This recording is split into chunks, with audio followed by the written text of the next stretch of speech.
Hello and welcome to the White Lights Media Championships. We are here in Southampton and we have 2 days of competition for you. My name's Joe Whiteley and I'm here with Amelia Potter, and we should have some great lifting today, Amelia. Yeah, absolutely. There is going to be a bunch of lifting over the next 2 days, but obviously something that we're all on the edge of our seats to see is how the bench rule comes into play as well. Well, we're hoping that we don't see any reds for the new bench rule. With a little bit of luck, there's still a little bit of confusion about what it actually is and how it's going to be applied, but I'm hoping we don't even get to see that today. Yeah, absolutely. Hopefully it goes swimmingly for the lifters and for the referees, to be honest. Absolutely. So we have the 47s, 52s and 57 kilo women in this group, and they are all lifting classic, but we have a range of age classes. So we have open, sub-juniors, juniors. We even have an M3 lifter lifting in this flight.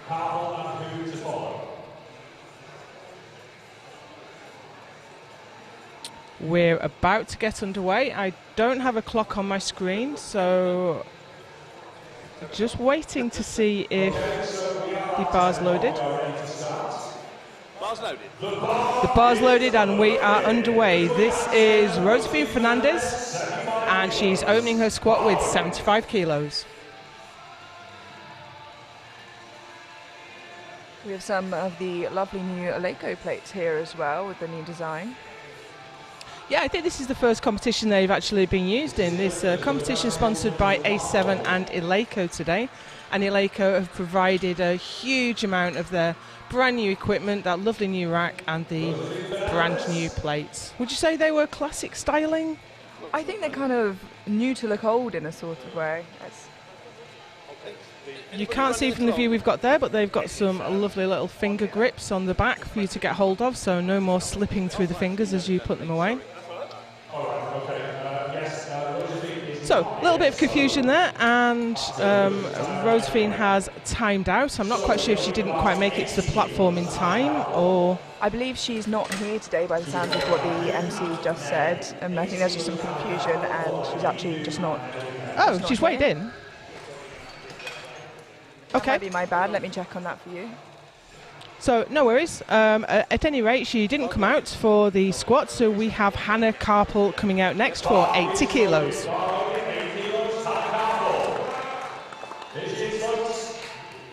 As you can see here, Hannah's in a Great Britain singlet, so she's had the opportunity to represent internationally beforehand.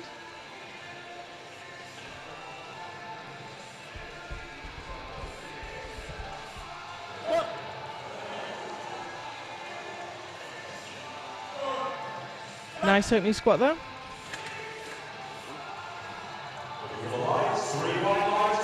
And we're off to a great start there with 3 white lights. So yeah, Hannah went out to the European Classic in December, competing as a sub-junior, only 16 years old. I believe the sub-junior and junior women team won a medal out there for the team as well, which is excellent. We're just a little bit of a pause because we've got a little bit of an issue with the score sheet. We're just trying to get all that in order and figure out who's coming out next.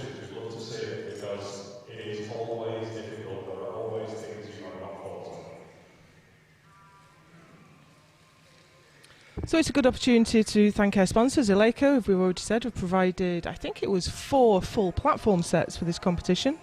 And also A7, who have provided goodie bags, and I believe there's various prizes on offer for... I think we've got prizes for Best Celebration.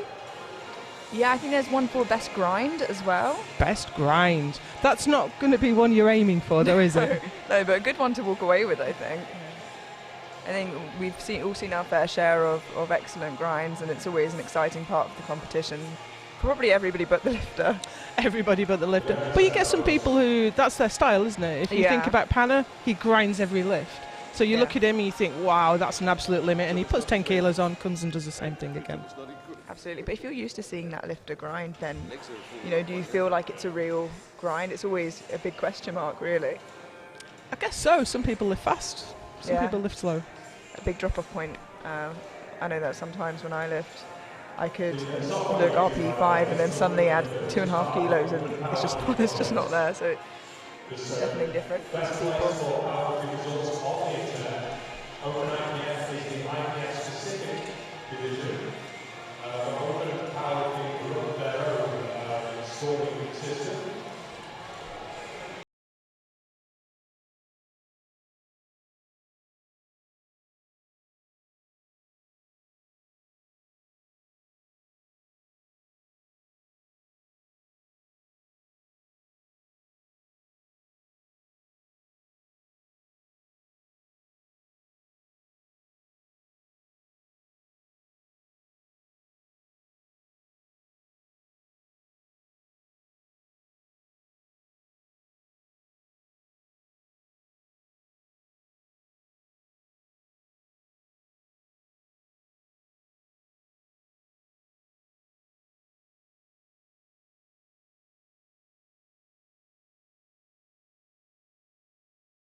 Just having some slight technical issues here, folks. We have a lift that we need to add and the machine going in, so bear with us.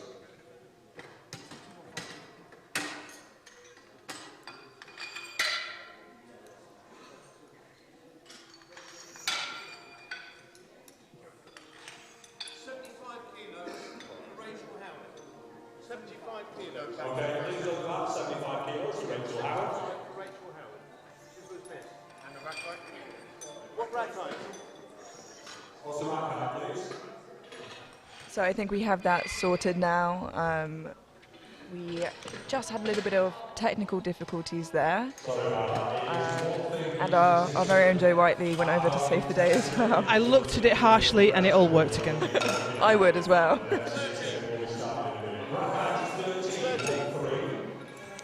Thank you for being patient. The show is back on the road now. There are always some slight technical glitches right at the beginning of competitions. They missed this one. It was off the list. But I think we're in for a good show that White Lights has set up for us here. Right, we're good. So I think we have Rachel Howard. She's been very patient. She's been waiting in the wings all this time. And she is coming out now for her opening squat of 75 kilos. Rachel's in the 57s. And still with a big smile on her face as well, which I think is the best way to come out.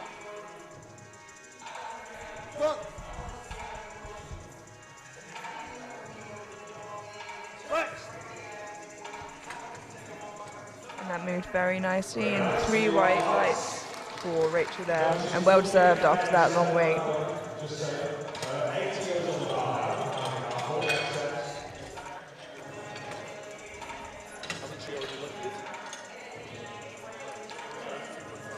80.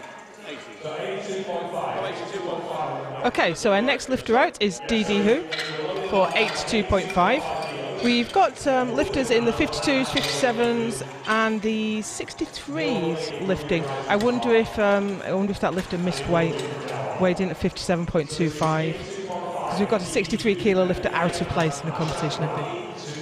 Yeah, that does seem most probable. 0.25 is, that's barely anything. It's very unfortunate.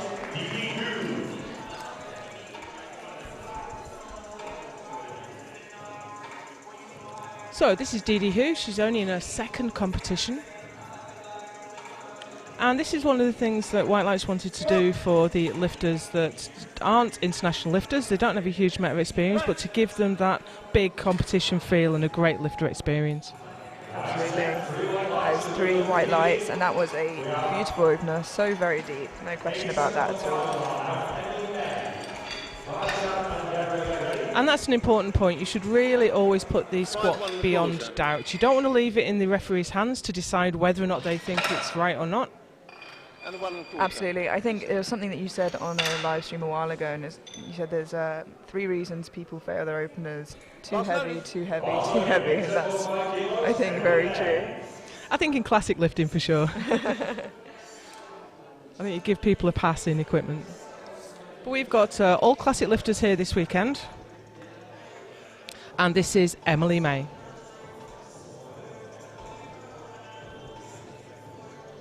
What?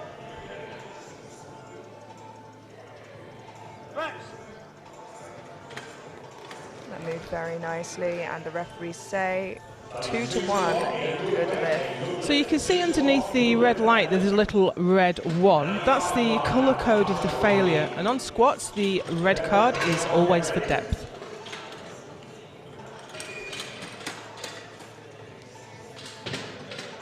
Collar. 10 collar.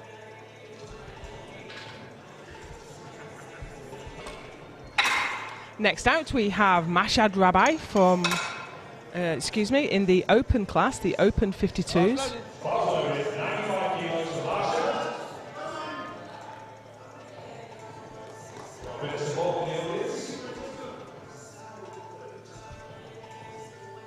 Weighing in at 51.95, so I think perhaps a small cut or a big cut for Mashad there. I think this is her first, I wouldn't swear to it, but I think this is her first competition.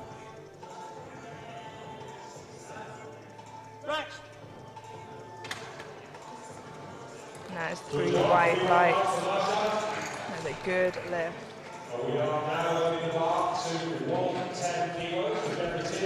We have Deb Tiernan out next. She is in the M3 category. We think she's just missed weight. She's in the 63s today. Very light 63.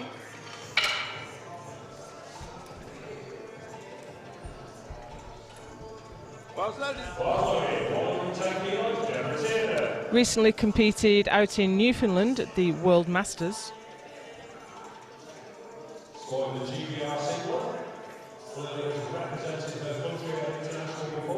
She squatted 100 kilos that day, opening with 110.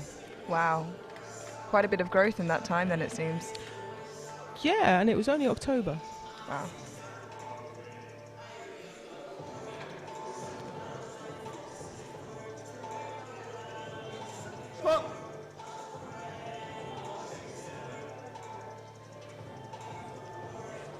Making it look like pretty light work for her. Yeah, that's a PB on the platform with her opening lift.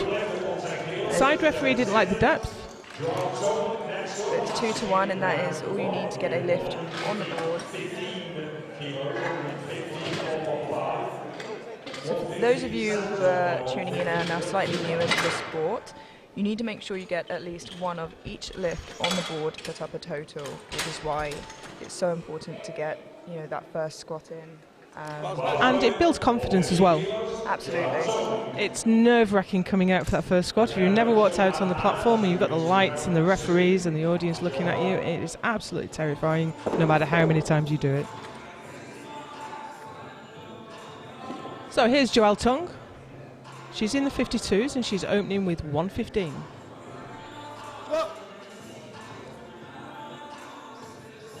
really deep. Yeah, that was lovely. 3 white lights, a good lift. Now, her current PB is 120. I think looking at that opener, I think we might see her push through that today.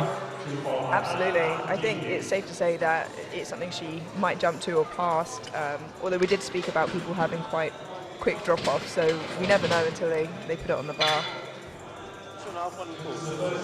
And some people are different. I'm not very good at reps, so from my 3 rep max, you wouldn't never guess how big my 1 rep max is. So some people have can do a lot of volume right up against their top lift, but I'm a singles person.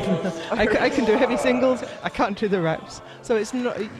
People are different, is what I'm trying to say. Yeah, absolutely. So we're back round to the top now, and this is Rachel Howard for 82.5.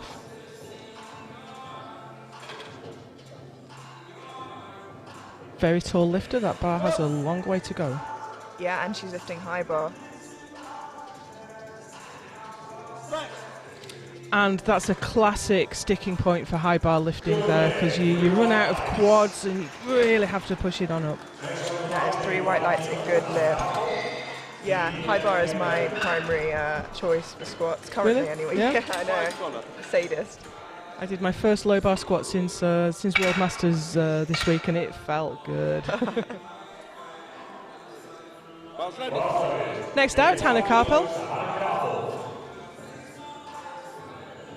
Hot on the heels of the European Classic. And as you say, the GBR singlet, that is something you cannot buy, you have to earn it. Yeah, absolutely. And already, as a sub-junior, Hannah's pretty experienced both at national and international level.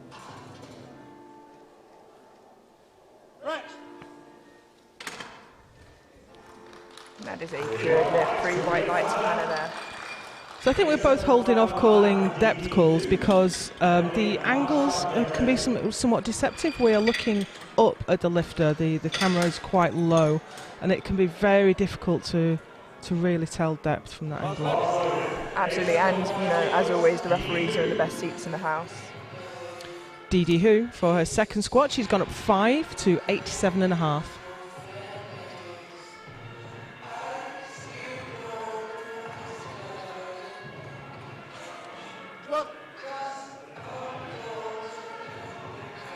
But there's no question of depth. Absolutely none. Any angle she would have been in. That's 3 white lights, a good lift. That looked quite comfortable as well. I'd say she's easily got another 5 there. Yeah, absolutely. I think there was no slowing down or not much at all from her opener. Next out, Emily May. She's in the 57s. She opened with 87.5, gone all the way up to 95.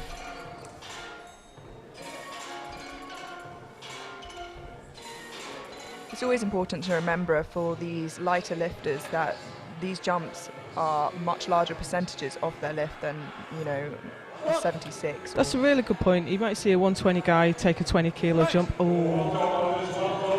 Now, do you think she just lost a bit of tightness there and lost her drive, or do you think that was too heavy? I feel like to make that jump, it would have to be something I'm quite confident in, and I think, it could have just been a loss of focus and loss of confidence there. It seems like she might have just let the nerves get the better of her. Well, her PB was 97.5, so at 95, that's a kind of standard thing to do, isn't it? You go with the game plan, I'll just hit that and I'll go for a PB on my third, but you have to adapt to what's available on the day. Absolutely. So here's Mashhad Rabai from in the 52 kilo class, 102.5 on the bar. We've broken through the 100 kilo mark for her. This is a 7.5 kilo jump for Mashhad.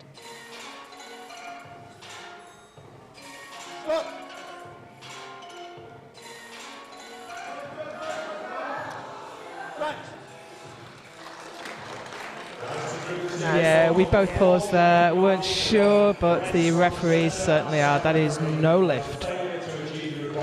If I'm not mistaken, you said you believe this might be her first competition? I think so. I don't have anything from her on Open IPF, but it may be that we It's an unusual name, so maybe we have her under a misspelling. So I think it is, but I'm not 100%. But either way, both of those girls, Emily and Mashad, have a chance to come back on their third and retake. Emily looks like she's stuck to the same weight, and I think that's right. I think that's a good thing to do, especially because she didn't stand it up. And Mashad has done the same as well. You can't go down, that's the crucial thing. If you miss a lift, you can't come out for less. So here's Deborah Tiernan for 115. Already into PB territory, she's looking to add another 5 to that. That's just a massive amount of growth since Masters Worlds in October. Or it's possible she was injured or not at her best at that comp. Absolutely, that's also a huge possibility.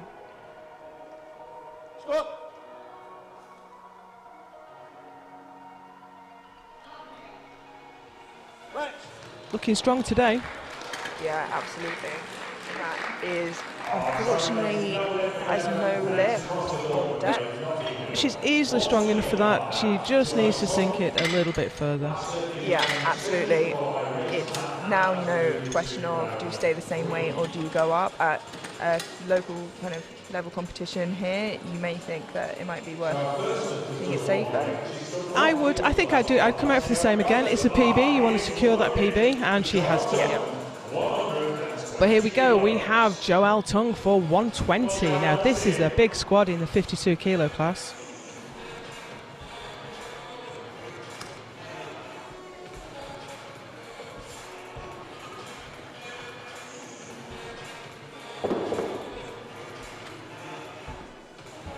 This matches her current best.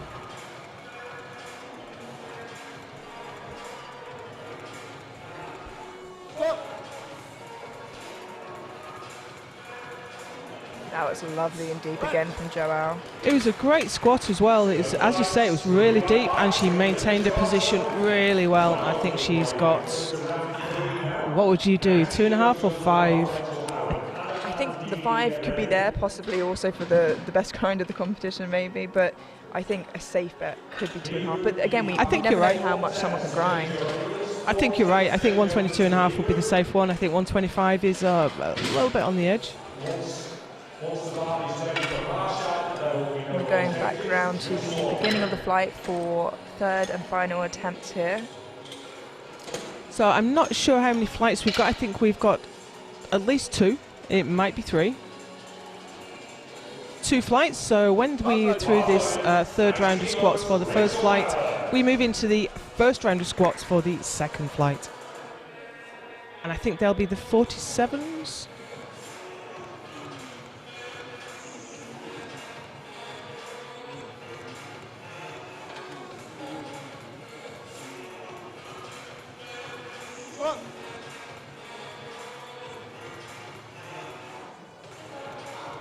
That look good, but it's just not quite going. Yeah, it's that same sticking point that you mentioned before, that high bar lifters often face. It was quite a big jump from her second there. It was consistent. She went 75.8 to 2.5 90, so taking 7.5 kilo jumps all the way. But I think you're right, for a 57 kilo lifter to take a 7.5 kilo jump to a third is a little ambitious. So here's Hannah Karpel for 90. I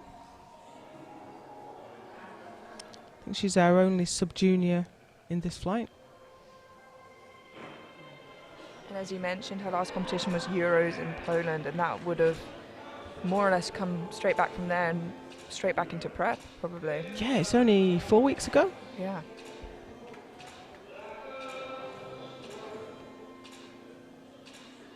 So to have the recovery of a sub-junior again. And this will be 5 kilos more than she did at that competition.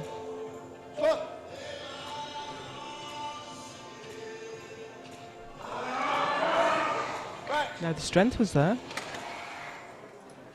but the depth wasn't. That's a real shame. Leaves her with the best of 85 in squat. Yeah, like you said, the strength is clearly there, so something that she can come back and hopefully with a bit more depth in next time, and probably more.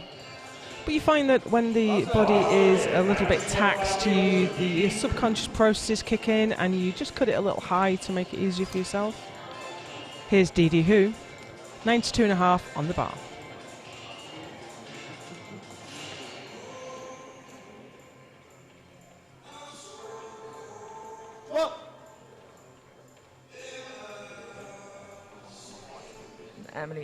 Dee Dee did not cut any. Absolutely not. But do you think she might be leaving some kilos behind going that deep? It's possible, I think that it is a skill to know exactly where to stop and to gain kilos by that. But then, you do run the risk of potentially cutting it a bit too short. Well, she's the only lifter so far that's gone 3 for 3. Joelle Tung has a chance at it, and Joelle did take a 2.5 kilo jump. I think she's taken the safe bet.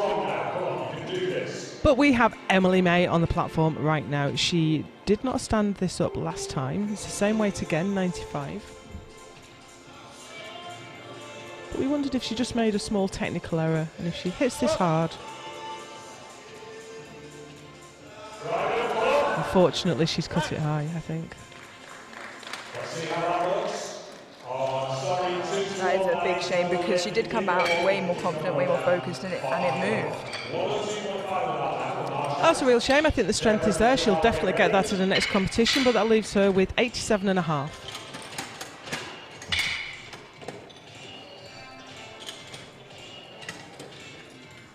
Next out is Mashhad Rabai. She is competing against Joelle Tung. They're both open 52s. She's a little bit behind on squat, but she's opening heavier on bench, so we'll see how this little battle goes. Missed 102.5 on a second for depth, taking it again.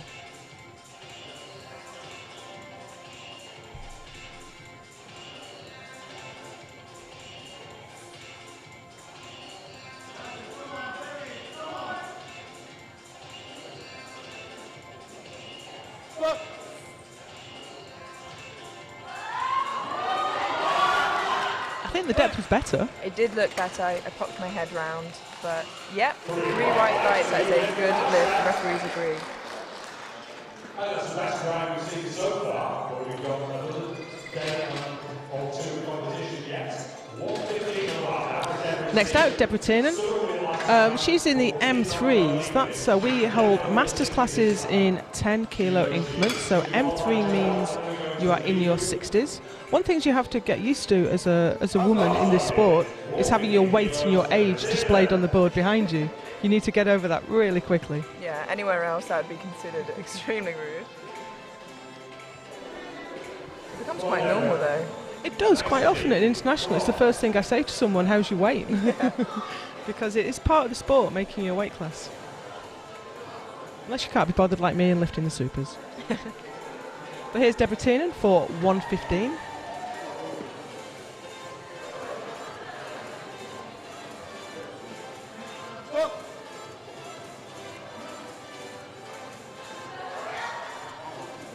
I'm not sure of depth there either. Yeah, we'll wait to see. The strength is definitely there, but yeah, you were right. It was just a little bit too high. And with what you said before, just subconsciously cutting it a little bit to preserve some energy. Last squat in this flight is Joelle Tung. She is going to attempt a PB of 122.5.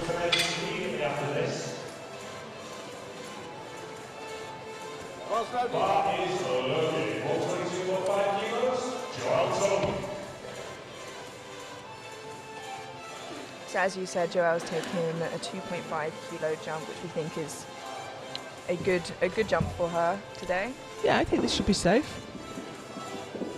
Put her in a commanding position in the 52s.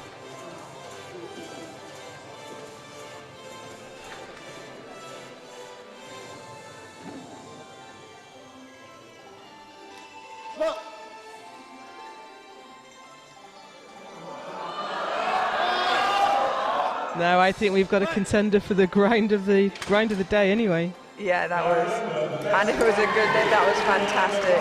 A really, really tidy squat Joelle had.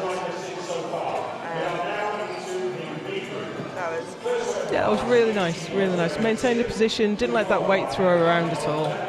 Great squat.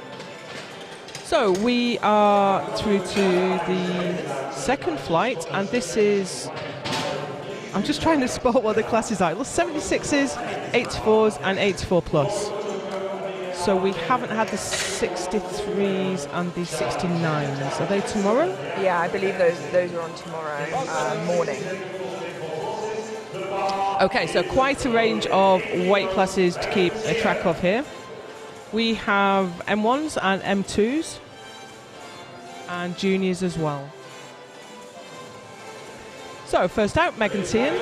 She's in the junior 76 kilo class and she's opening with 80 kilos.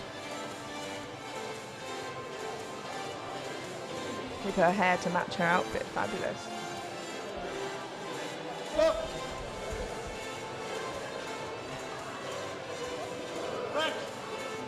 That looked very easy for Megan there. And 3 white lights.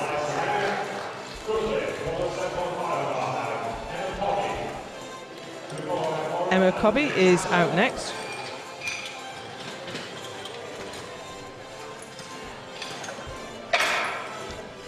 So Emma and Megan both in the 76 kilo class.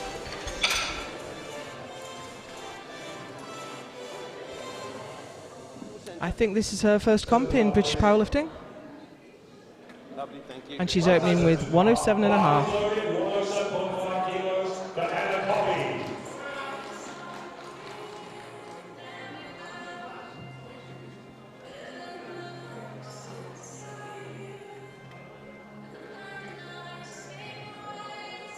Nice, confident pop out of the racks there.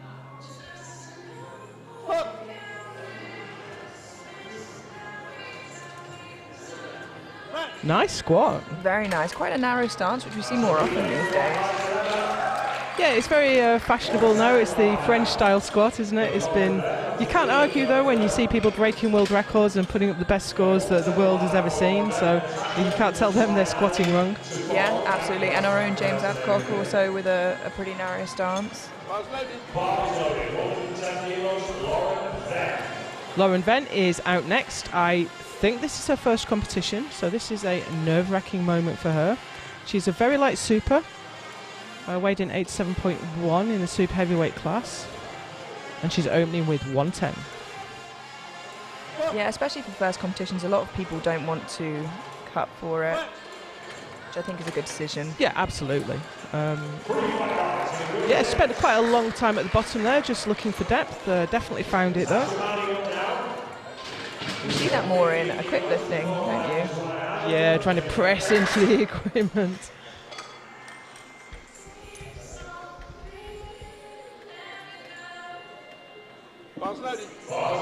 See the high quality stream from White Lights Media here.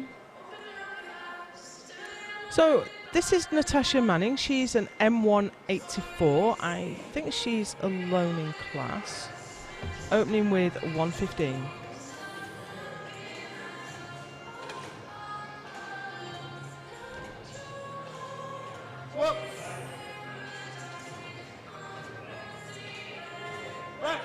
Nice and easy. That is 3 white lights, a good lift. Yeah, that was a nice looking opener. Like you said before, you want it to be a squat you can do any day of the week.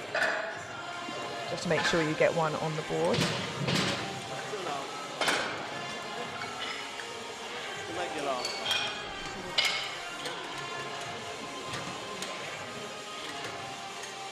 We have Quiver Ryan Ireland coming out next. In fact, she's not called Ryan Ireland, is she? She's from Ireland. I think it might be her last name because really? she's competed at internationals, and I know that the speaker there hasn't been able to say her name, so just called her Ireland, and she is from Ireland. Oh, okay. I didn't know if we just added her country to a name there for a moment. I'll double check on that, but I think it is Ryan Ireland.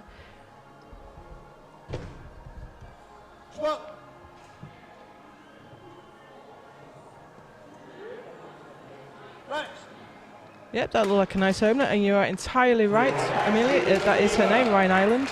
She lifted it in the European Classic in 2021. Haven't seen much from her since then.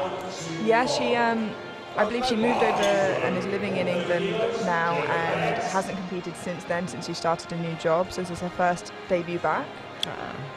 And that's a good start to it. This is Jennifer Payette. She's in the Supers and she's opening with 130.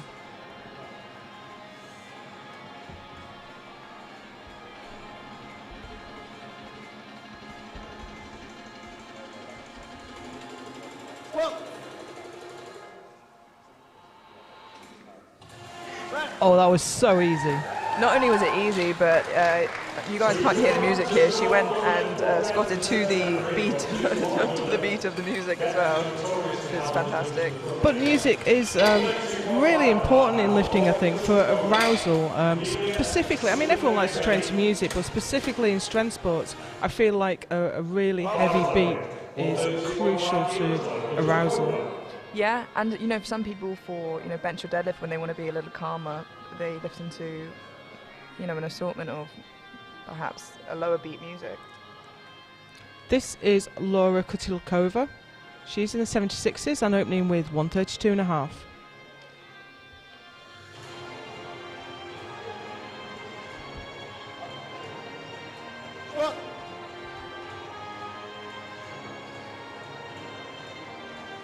Very controlled.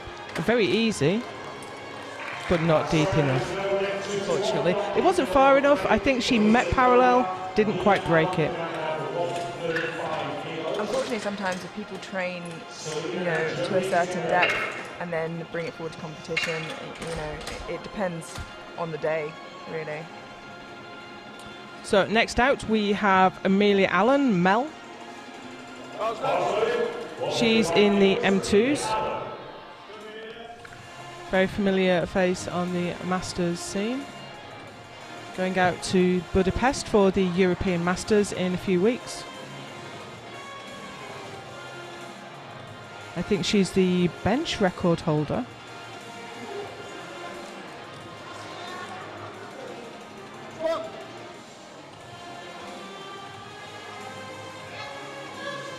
Starting a day with a paused squat. Just showing off there, really. She got a great name as well. It didn't pause it deep enough. Do you know, my pause squats are always high, and I think you get, if you keep on moving, you get a little bit extra out of the bounce. Yeah, I think when you do pause, you just want to be at reach of safety if you need to. But that is the second lifter, unfortunately, who didn't get their opener.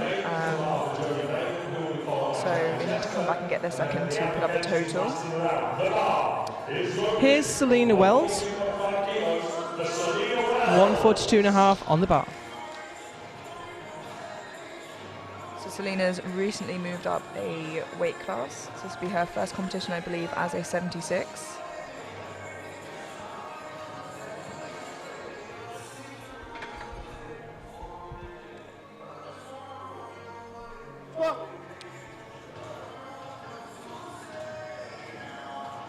That was lovely. That was very nice. I really like the control into the holder. Yeah, Selena is a very tidy lifter, and hopefully you see that throughout the day from her there.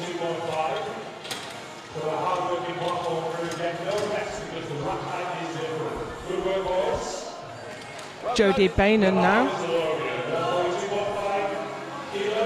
She's in the 84 kilo class and she's opening with 142.5.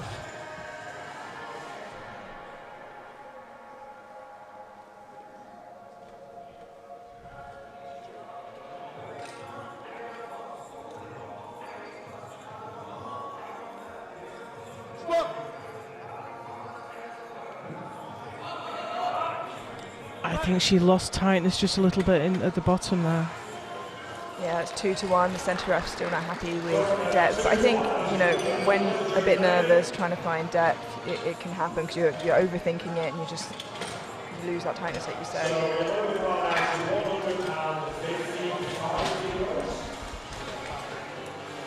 Next out we have a very familiar face, Bournemouth barbell lifter Charlie Chester. In fact, I believe the whole family are here this weekend.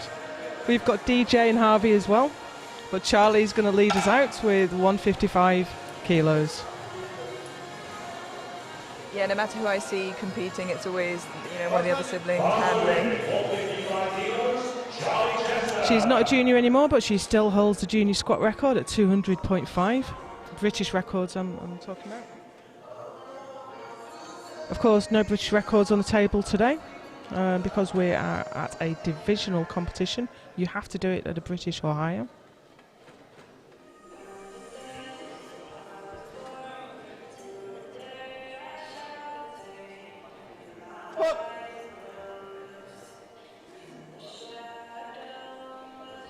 Very nice.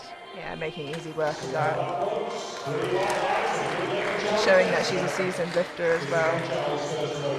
Yeah, she's been to more internationals than I can really list. I think she won the European Juniors a couple of times. I think she was on the podium at Worlds more than once. Great to see her back on the platform. Yeah, it's a fantastic rap sheet.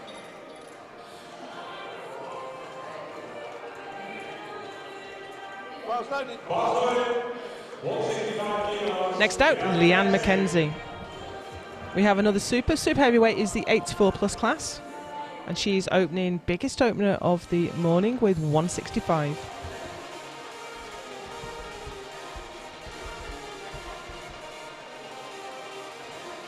You see a lot of the lifters with very meticulous setups, especially with low bar. You know, it's very technical, and you know, to make sure they get in the correct headspace, especially for their opening lift.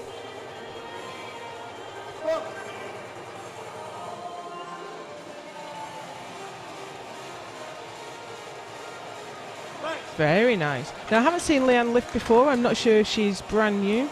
Oh. Side referees say it was not deep enough.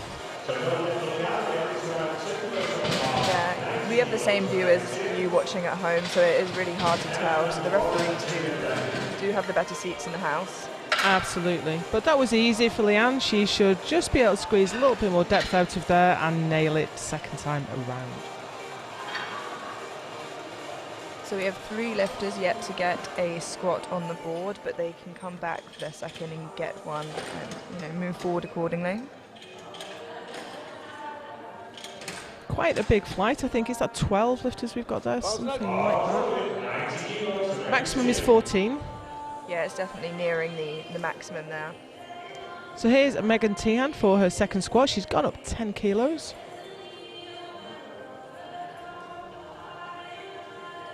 But quite often a lifter will put a very easy opener in and then take a bigger jump to where she intends to be.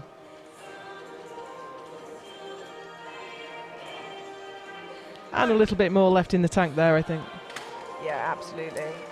3 white lights.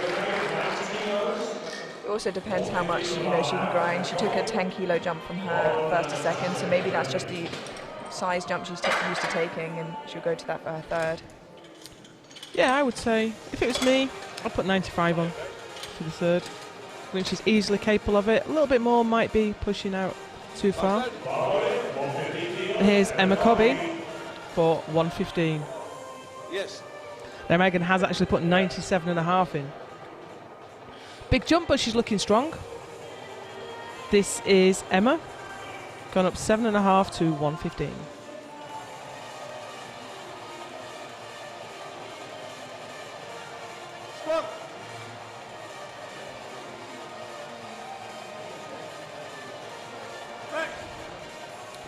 Nice looking squat. Yeah, and the referees agree, 3 white lights.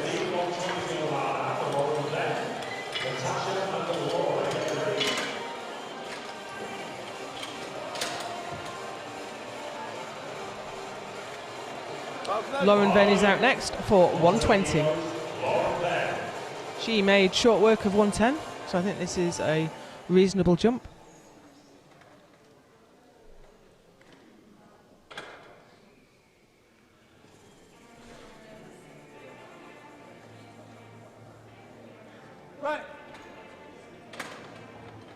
Another slight pause there at the bottom. Yeah, I don't think she waited for the squat command. That's such a shame. I thought I'd missed it and not heard it, but no. Getting all the way through it just to skip that. But she's got the strength, so she does have the choice if she wants to go up to a safe number, but... Ooh, I think that would be risky. Yeah. I think I'd put the same on again if it was me. I say that. I don't think I'm much of a risk taker myself. I have missed my opener and gone up because it was either stay in the competition, stay in touch, or go home. But it's not something you want to do, really. Here's Natasha Manning for 122.5. Worked out really well for Chance Mitchell at the Worlds, though, didn't it? He kept missing and then coming out for more. I mean, you do see it sometimes, but it actually does pay off.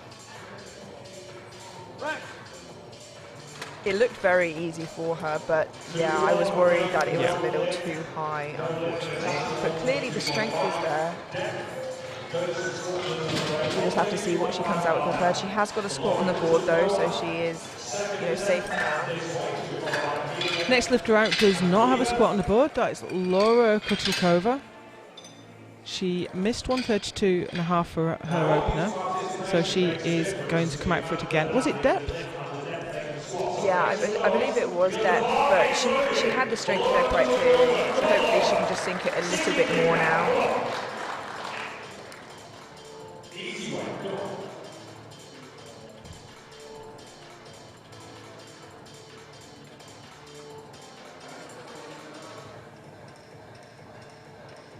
Nice steady walkout.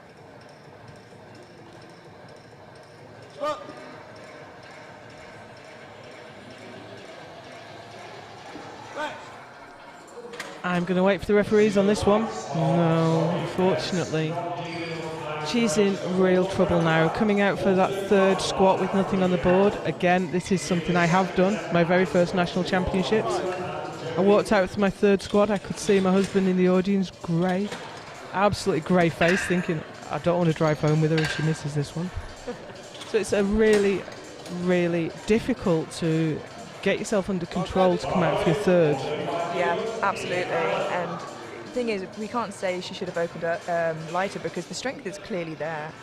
It's just hopefully she can sink it a little bit deeper. So here's Mel Allen. She's the squat record holder in the M2s in the class above. She did 155 in the 84s. This is 135. She's easily strong enough for it. I believe Mel missed on depth last time.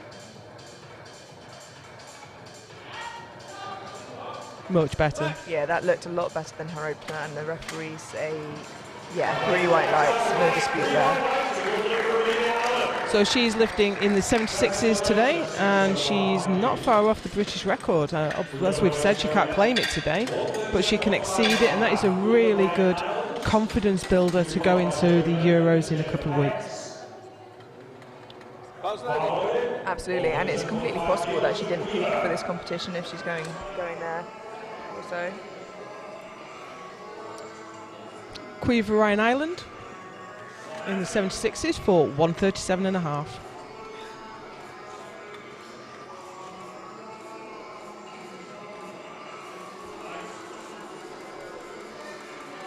Weaver is no stranger to competing and competing internationally as well. That was lovely and deep from Quiver there. It was. She had to put a fair amount of work in to bring it up. I wouldn't say there was a huge amount left in the tank there. Yeah, maybe going up to 140 is a safe bet there. I think I would be super cautious and put 140 on for that. I think we both sit on the side of caution as well. It also depends what's at stake, doesn't it? Yeah, absolutely. We have Jodie Bainan now for 147.5. She's got up 5 from her opener.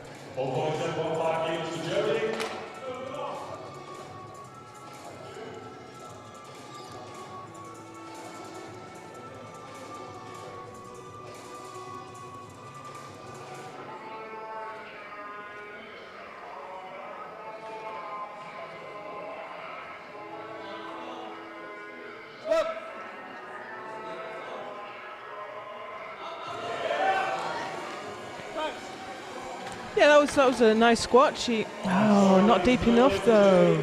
I was worried. I didn't want to say anything in the commentator's curse, but unfortunately. But like you said, it was a good squat, and she has the strength. So hopefully, she can come get that in her third for those extra kilos.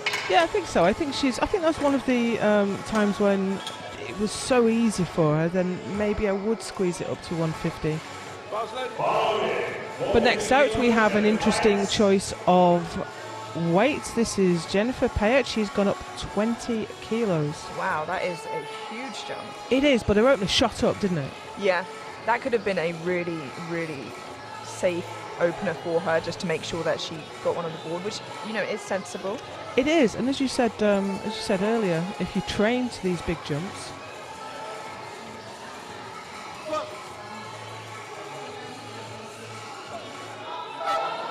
Wow, and it didn't slow down much with 20 extra kilos. You might see another 10 go on there. So she got a red from the centre referee. That's nothing to worry about, really. It looks very different from the front, especially for the bigger lifters. Harder to see exactly where the hip crease is. So here's Selena Wells now in the 76s for 150.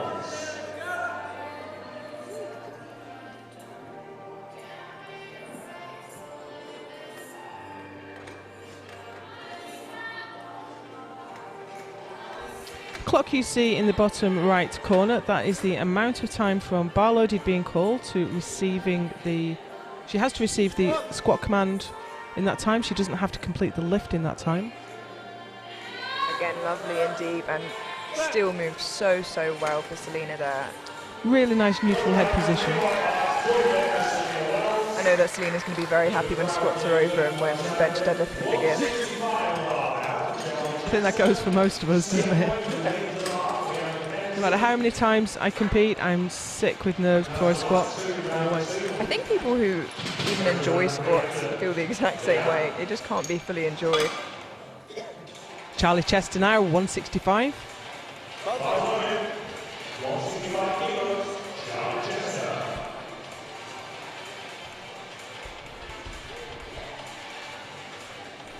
Getting very close to those 3 reds on the bar, which I think is a big achievement for many lifters.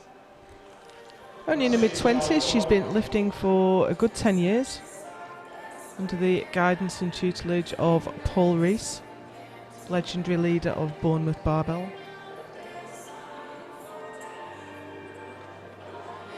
Some fantastic lifters coming out of there.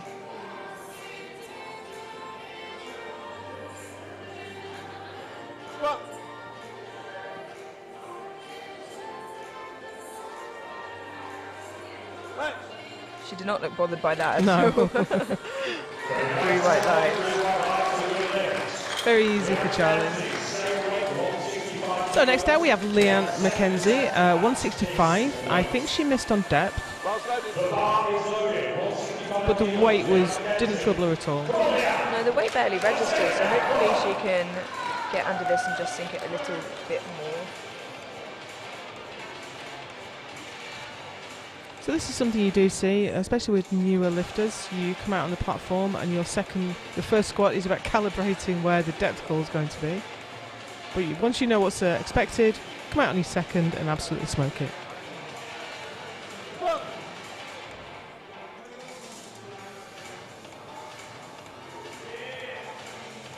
I mean, that moved so well, and it looked like it was deeper. I think so, yeah. Fantastic. So that's a shame now. That was so easy for her. I wonder where she would have ended up if she got her opener in and been able to, take 3 lifts. Yeah, absolutely. And it is difficult because you plan for a competition, you jump to see you're obviously going to get them. So it does throw people off quite a lot.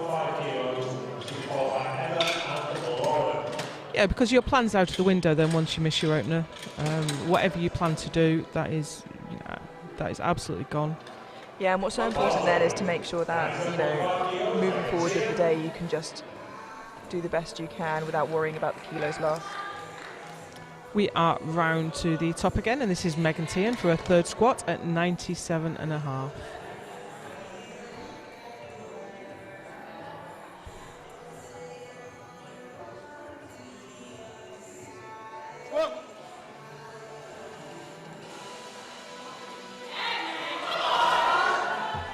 Now I think she made a bit of an error on the descent there, which gave her trouble on the way up, but a good lift nonetheless. Yes, and only for a short time.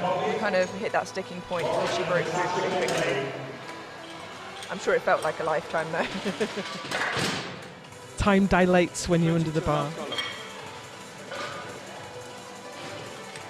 Here's Emma Cobby for 120.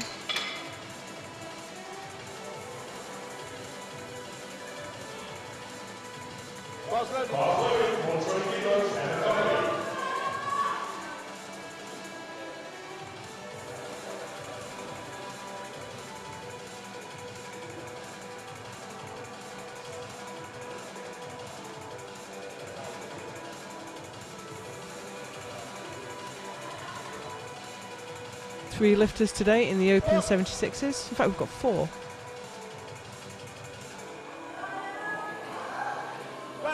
Oh, no, did she step that forward before she got the command? No, she didn't. It's not always easy to hear the referee's commands from here, and I just had a worry that she'd stepped that in a little bit too early. You have to wait for the referee to say rack, but she's absolutely fine. And that is all 3 lifts for Emma. Obviously we've got the headphones on here, we just have to go and guess when the referees are speaking. This is Laura Venn. She's retaking 120. I believe she missed it on depth.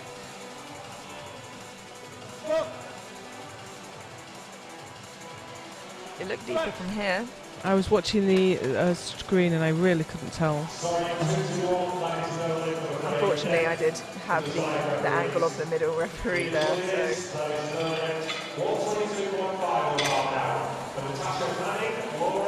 So she remains with 110 as her squat, but she has one on the board, and that's what's important here. Here's Natasha Manning for 122.5. She missed this last time. I think it was depth.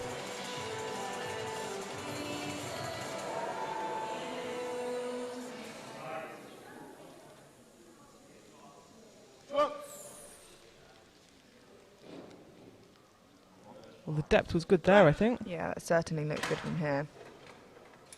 And 3 right, that is a good lift. She gets that 122.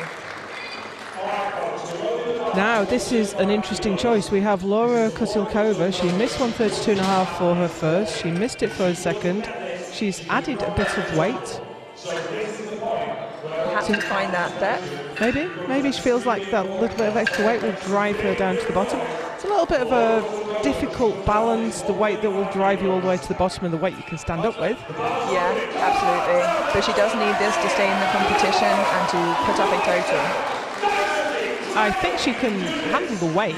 She just has to take it a little bit further down. 135 on the bar.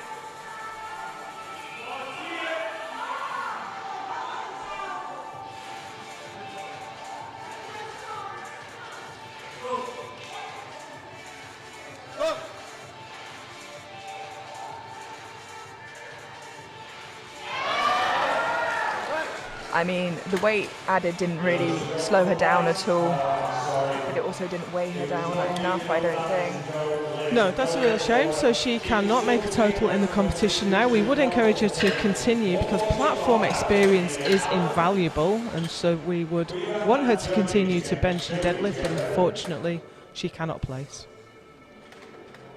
That is a huge shame. So here's Mel Allen. She missed her opener, but she came back strong on her second. 140 on the bar. I think this matches the M2 British record. Yep. So this is a good indicator for her to go out to Euros with if she can match the British record here today.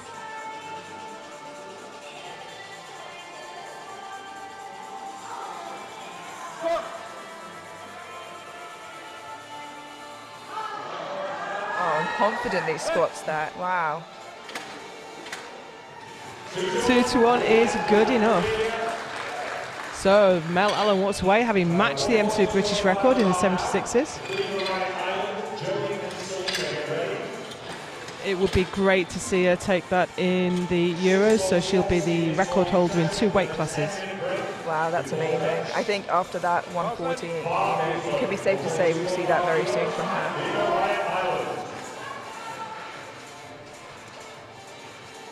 Quiver Rhine Island now for 142.5. We thought she might take a conservative 140, but she's feeling confident, feeling strong. She has got a lot of platform experience, so maybe she just knows herself very, very well.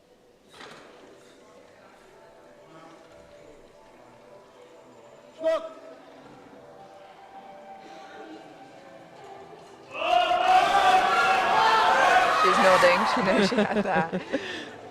Yeah, she is a very experienced lifter, 3 white lights. Fantastic. You can always hear when there's Irish support in the room as well. Here is Jodie Bainan. Now, we said she missed 147.5 on depth, and we said she might actually go up because it was so easy. And she has indeed gone up to 152.5. I think if even you were to say she should go up, it's a good sign. This will be 10 kilos further from her opener, which will move very, very easily.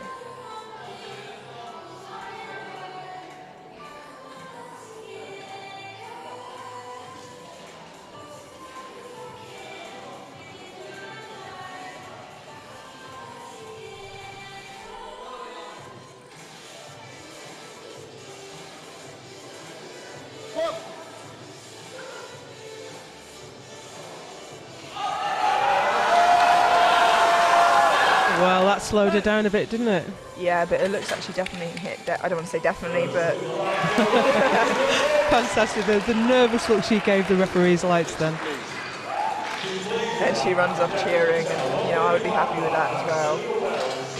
152.5 on the board for Jodie there. So, contender for grind, do you think? I think it's maybe the second best grind we've seen today, so definitely up there. Selena Wells is out next for 155. I'm watching. Last loaded. 155 kilos, Selena Wells.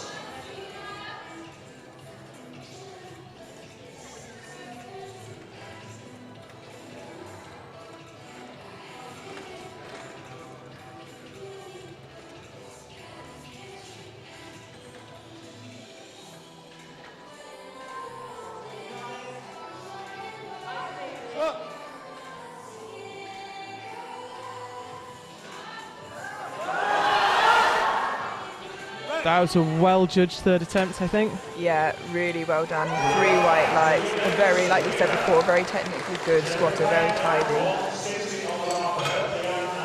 So here's Jennifer Payette. She took a massive 20-kilo jump to her second, and she's taken another 10 for her third. Yeah, you called that perfectly. And I mean, the 20 kilos from her first to her second didn't barely slow her down. So I don't think I've seen a lift before. We could be looking at a new talent in the supers.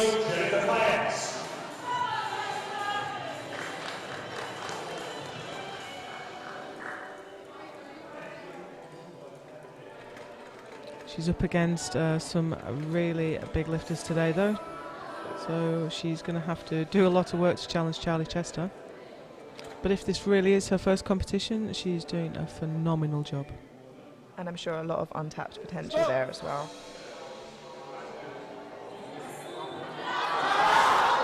Oh, no, that did slow her down a little bit. She slightly had to work for that one. I get the sense that that was a PB.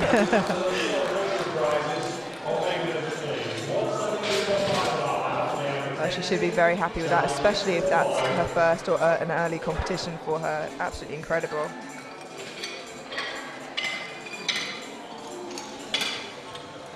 So, Leanne McKenzie now for 172.5, getting in some really big weights now.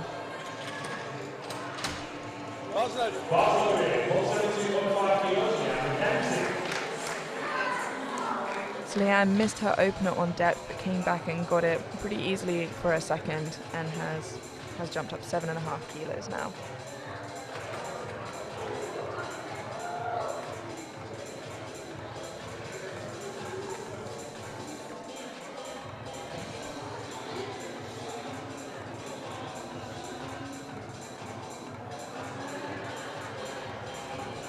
Struggled with depth a little bit on her opener, but she's looked strong today.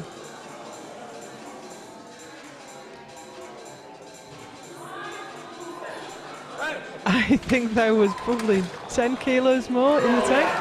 Wow, yeah, 3 white lights. She probably did have a planned, you know, heavier third there, but even with that, I think she probably had more in the tank. And we have the last squat of this session is Charlie Chester. She's put 3 red plates on the bar for 175.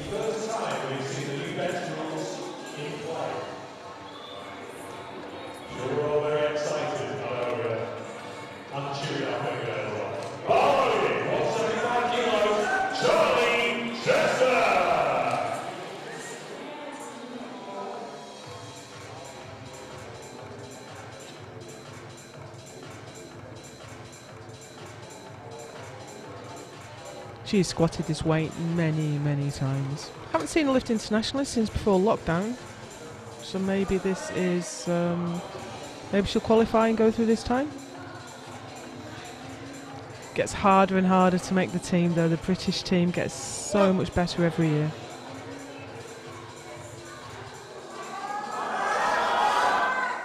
Still barely looked bothered by that weight. Just a walk in the park. Yeah. 3 white lights. Okay, that is it for the ladies squats this morning. We're going to take a 10-minute break and we'll be back here for bench. Join us then.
Hello and welcome back to the White Lights Media Championships here in Southampton.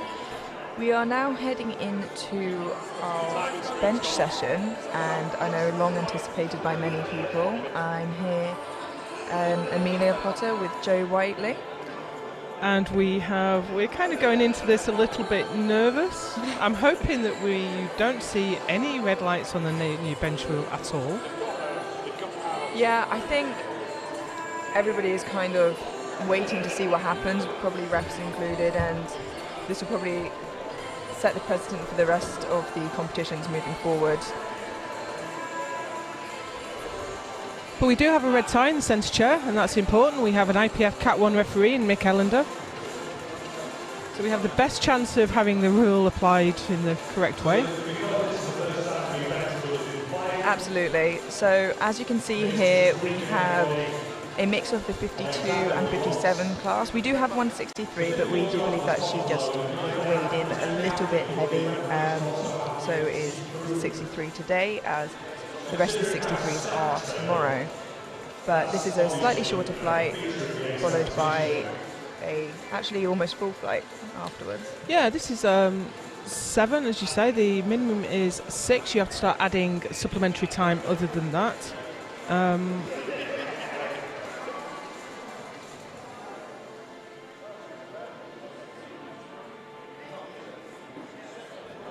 I think we're just having a little bit of a briefing on where I think we're getting a briefing on where the referees are going to sit and what angle they're looking at and exactly what they're looking for. Now, I'm not going to put you on the spot, Amelia, and ask you to explain what the new rule is,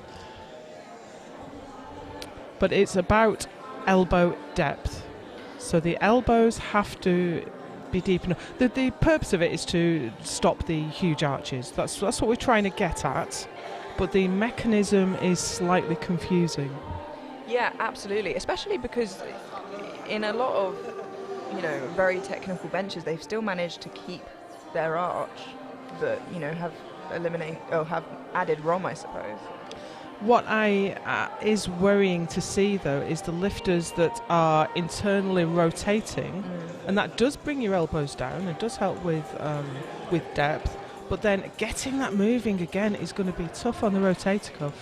Yeah, there is a list of things that can go wrong there, which obviously we don't want to see. And then there's the much clearer rule of you're not allowed to set up with your feet on the bench, which I think affects quite a lot of people. Well, I counted in Kazakhstan, and 15% of high archers put their feet on the bench, but 40% of normal archers do. So it affects way more, what I would say, non-extreme archers than it does extreme archers.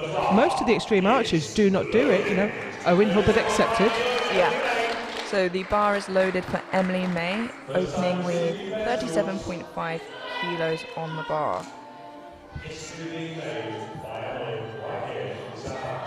The MC putting a load of pressure on Emily there, saying she's making history with the first bench under this rule. Obviously, she's got no issue at all with ROM. Yeah, I think that made it very easy for the refs. They're probably just as nervous as the lifters. That is a good lift. Now, we seem to have lost the referee's lights and the timer off the screen, so we will make sure that we let you know what they are. The bar is being loaded now for Hannah Carpel with 45 kilos. Hannah has competed internationally on a few occasions, most recently in December, I believe, in Poland. Yeah, she benched 50 that day, missed 52.5.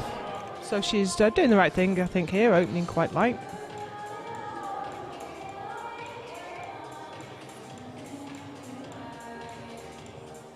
As you'll see in this bench session, some lifters opt for a handout, where some rather, give themselves a handout. It's just a personal preference. I think we see more self-lift-off now. I think COVID did that, where they had to kind of rely on themselves. Again, no question there, right? Absolutely no, very long arms. And there's 3 white lights, a good lift. 45 remains on the bar for Joelle Tang.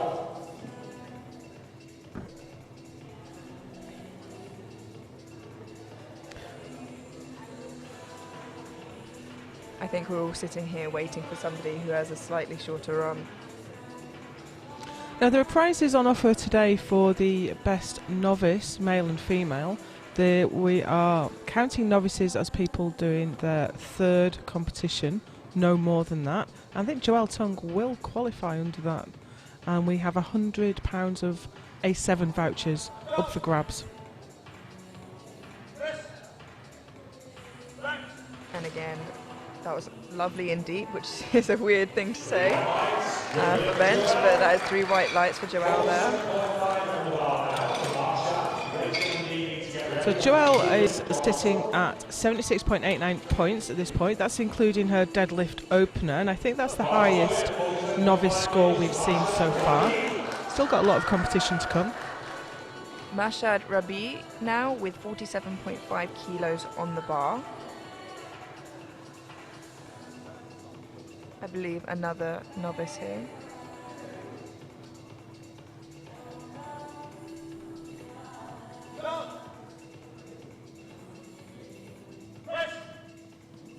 I think that's the deepest we've seen so far. As you say, it seems bizarre to be saying these things, but I suppose worth getting used to. 3 white lights, that was a good lift.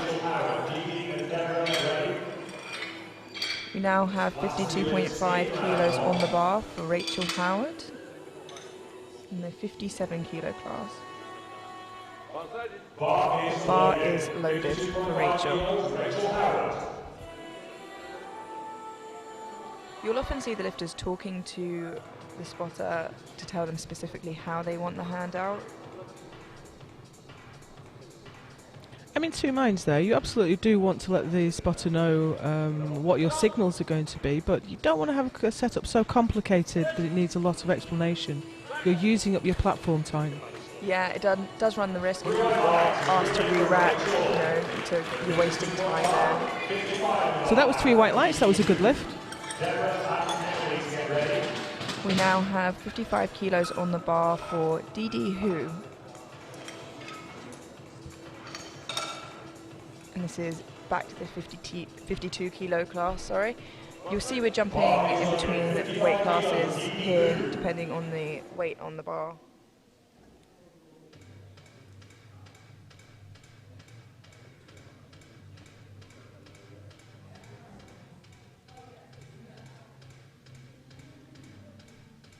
So I've not seen anybody set up with a major arch quite yet.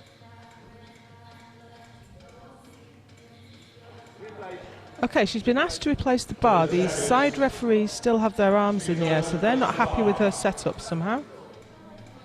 I think her heels were up, so it does run the risk when you have your feet that far back that your heels can come up. So she just has to reset here and make sure her feet are fully on the ground before she can get the command. Not something we can see from the live stream there, but the referees had a good view. Sorry, 2-1, no lift. 2-1, That's 2-1, no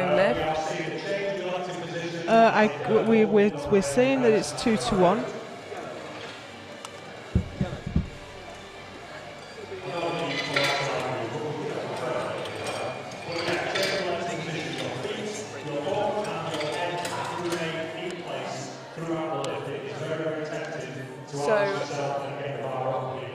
Unfortunately, no lift for Didi there, but she can come back out and get that. Yeah, we think that was butt lift. Okay. So you have to keep your head, your shoulders, your butt on the bench and your feet flat on the floor. There's 62.5 kilos on the bar for Deborah Tiernan now.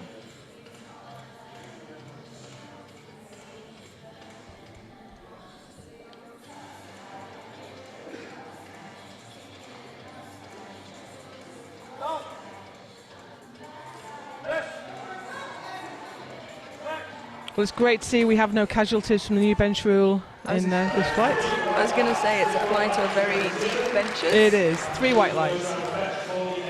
That going back to bum coming off of the pad there, another thing that has slightly changed is that it can't be upper hamstring either. It has to be the bum that is actually down on the pad. There is said to be an amount of butt that has to be on the bench. Now, that's a difficult one for me as a referee. I don't want to have to be asking an athlete to show me where their butt is. Different proportions for different people, you know? Absolutely. And it's also not written into the rule, so it makes it hard to apply. Yeah.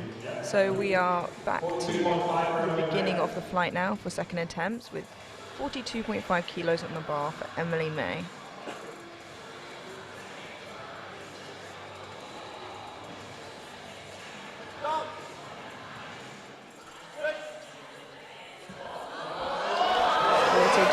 She's fighting through it. Unfortunately, I think it went up and down. Let's see what the referees have to say. Now the three white lights. That's a good hit. And well, a contender for best grind. I think that is the best grind so far. You don't often see it on bench. The lovely thing about this best grind competition within the competition as well is it doesn't matter how much you have on the bar or which one of your lifts it is. It's just, you know, a bit of fun. And this is a worthwhile competition as well. The winner of this will win an Eleiko bar.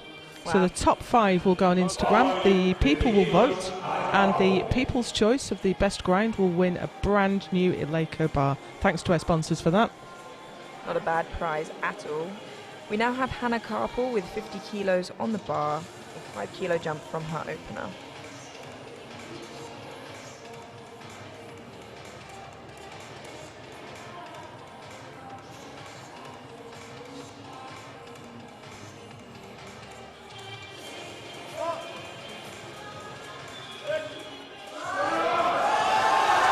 Now, I think she flared very early there. Yeah, unfortunately that is a no lift from Hannah. And did you say that's what she missed at Euro? Yes, I think it was. But she seemed to just bring her elbows back and flare very early before she started to press. More usually, you begin the press and start to move backwards and then the elbows come out. So maybe that's just a small technical error she can correct for a third. Yeah, you know, like you said, bench is probably the most technical lift of them all, and there's more to go wrong there, and there's a lot more to keep in mind. We now have the same weight on the bar for Joelle Tung, and another 5 kilo jump.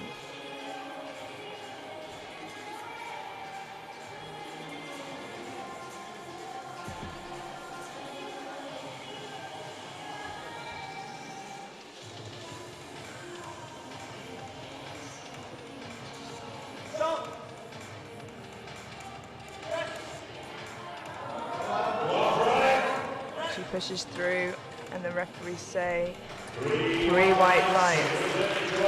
A good lift. I think maybe not so controlled on the way down, which is why it was a bit difficult. Yeah, it's a little bit counterintuitive, but you need to really bring it in tight. My first coach likened it to drawing a crossbow. So you build the tension on the way down and fire it up. It's a good analogy. We have Marshad with 52.5 kilos on the bar.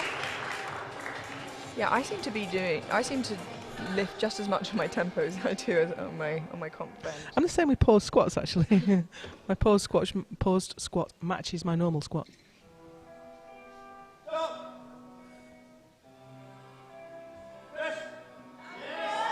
Lovely indeed. Nice. There, yeah.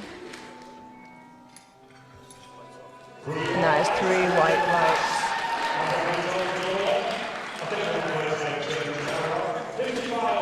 We now have 55 kilos on the bar for Dee Dee who she missed her first bench. I believe her bum came up for that, and she also had some trouble at the beginning keeping her heels down. Yeah, that's right. So she needs this to put a total up. Now the heel adjustment is an easy one to make. The butt coming up, it may be that you see this in lifters that are training on non-standard equipment. If they're used to the bench being higher, as it is in a lot of commercial gyms, this is when you encounter these problems. Yeah, and the strange thing is sometimes you just can't feel it coming up, which is odd.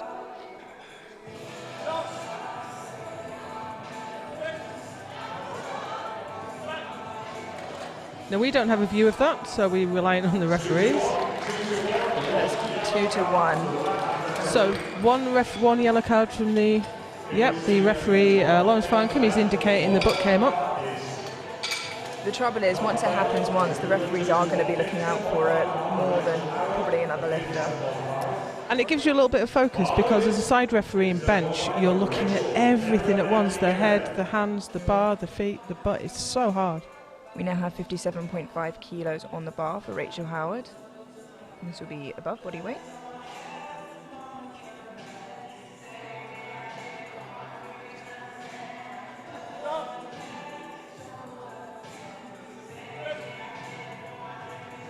Nice control. Yeah, lovely and smooth.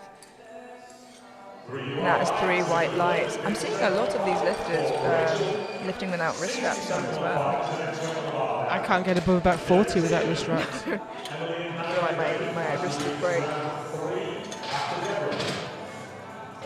We now have 67.5 kilos on the bar for Deborah, and this will be the heaviest of the flight before moving back to the beginning for final attempts.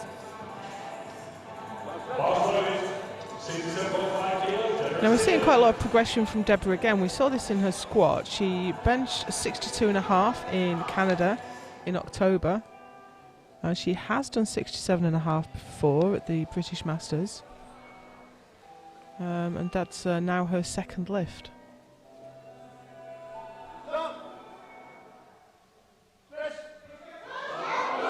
Oh, but it's a tough one.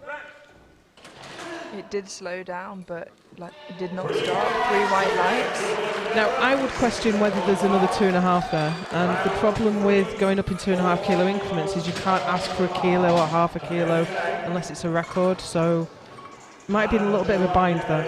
Yeah, and 2.5 kilos on bench really is so much more of the lift than it is, on squat or deadlift perhaps. I think we've all experienced this in training. Bench to weight really easily, put 2.5 kilos on and it goes nowhere. Honestly, every other session.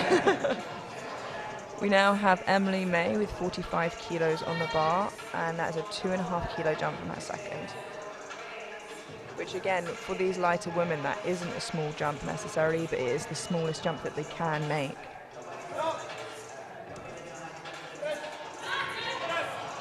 Oh, and she just fell backwards there towards her neck, and she lost the movement. A bit too heavy, perhaps. It's not uncommon to miss your third bench, though. No, absolutely. Especially when, the smallest jump, like you said, is 2.5, and maybe even that is a little bit too much of a jump. We now have Hannah Carpel retaking 50 kilos.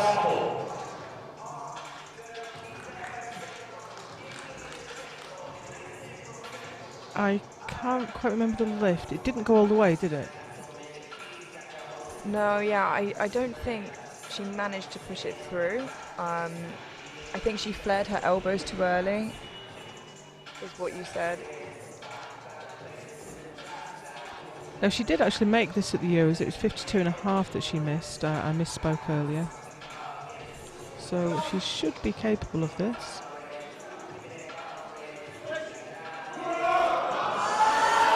She's pushing through. Wow. Now, the referee was calling for that to be taken off her, which I don't really agree with, because the centre referee judged that the bar went up and down, but the side referees might not have seen it. Yeah. So you should let the lifter complete the lift. Yeah, absolutely. And unfortunately it's not quite there, but it should be remembered as well that Euros really wasn't so long ago, and like we said, she probably went straight back into prep, which does take a toll.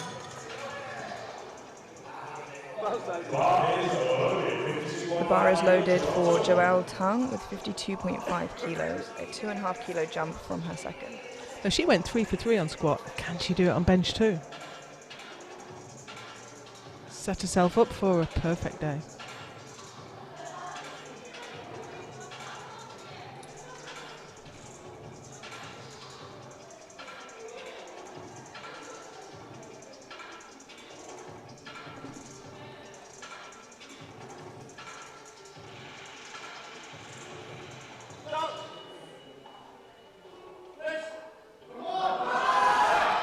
Unfortunately not.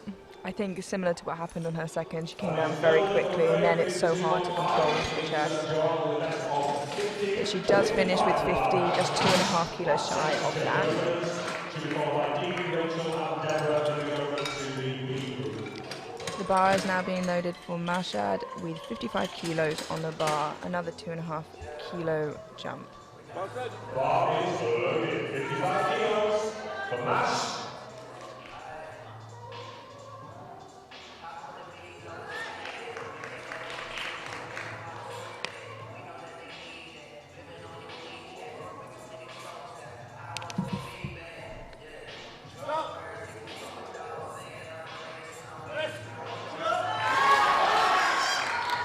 That was a big surprise for me. She was just so shaky on the way down.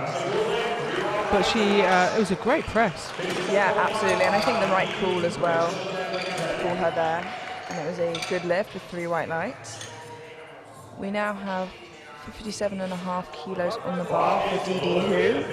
She just missed her opener with her bum coming up, but she managed to get it on her second. But she did get 1 red for it on her second, so she really needs... We don't have a good view of that from here, but she really needs to keep her butt down.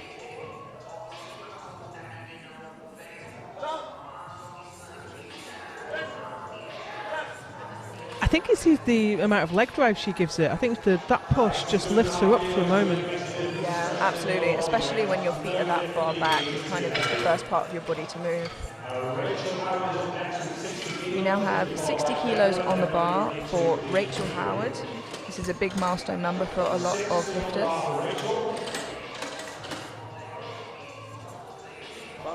Bar 60 kilos, Rachel Howard.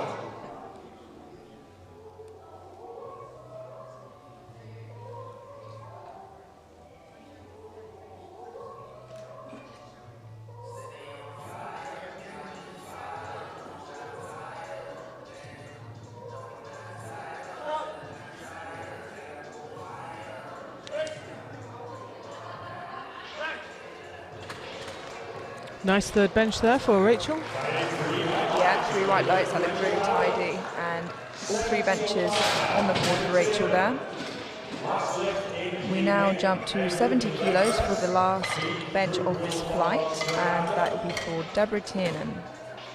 Now, Deborah has nowhere to go after a second. Her second was tough, but her only option was to put 70 kilos on the bar.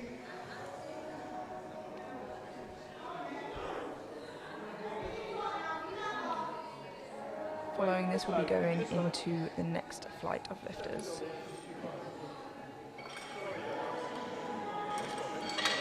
No, she's listed as an M3. She lifted as an M2 in October. So maybe she's passed into the M3s this year.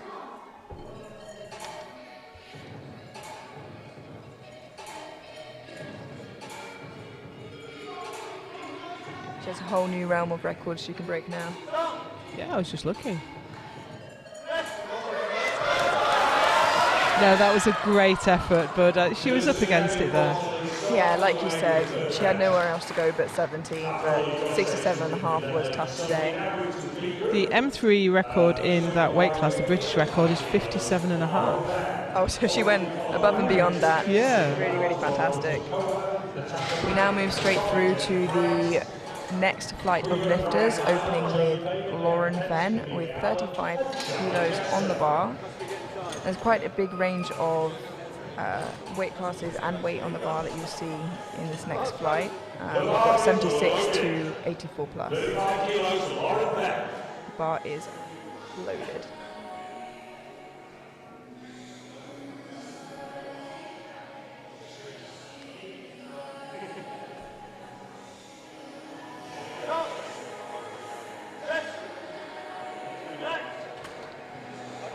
Incredibly easy for Lauren there. We do have some bigger lifters in this class, so it may be interesting to see if we start to see the bench rule come into play, because the bigger lifters have a bigger chest. Quite often they're the bigger benches as well. I know Charlie Chester's a big bencher.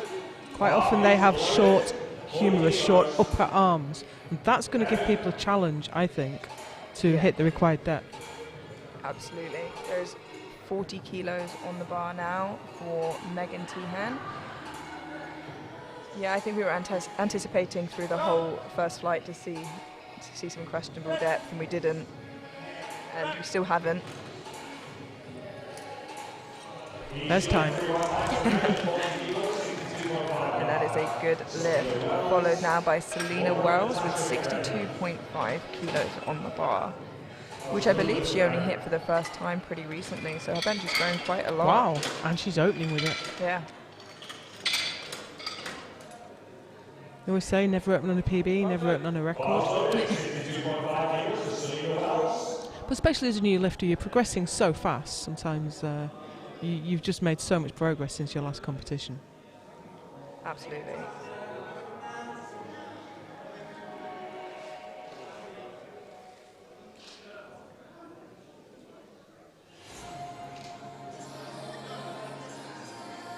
A bit more of an arch here.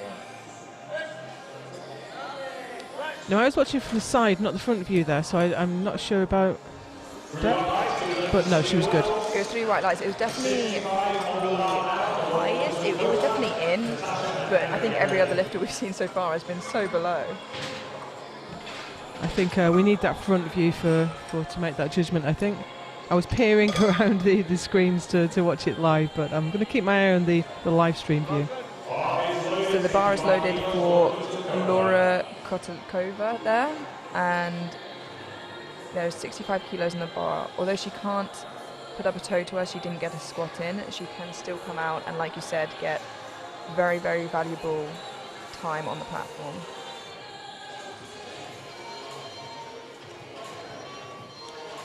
She struggled a little to get the start command, but she corrected her start position well, and that was easy. Yeah, that was a good lift, 2 to 1.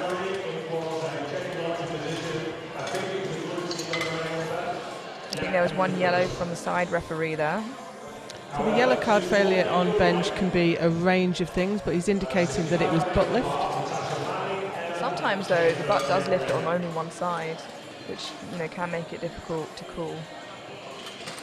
We now have 65 kilos remaining on the bar for Natasha Manning. 65 kilos, Natasha Manning.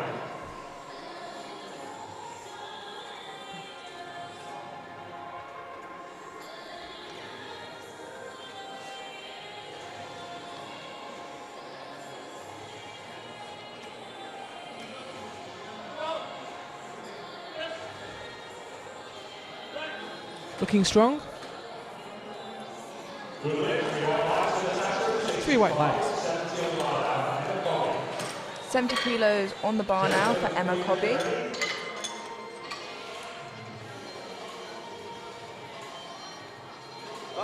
Bar is loaded. Emma Cobby, 70 kilos.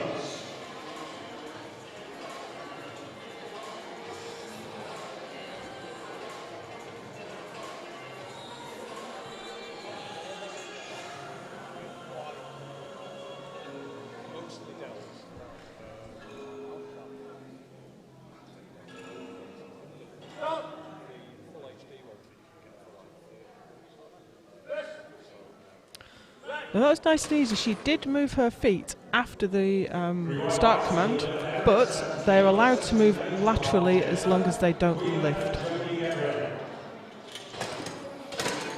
Yeah, I've definitely seen some debates about that, from competition to competition. But like you said, if they slide, there's nothing wrong with that as long as they don't lift.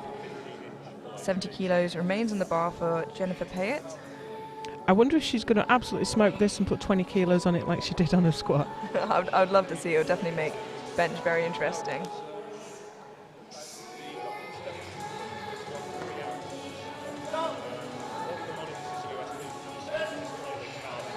Depth for sure. Yeah, and it didn't look too hard at all.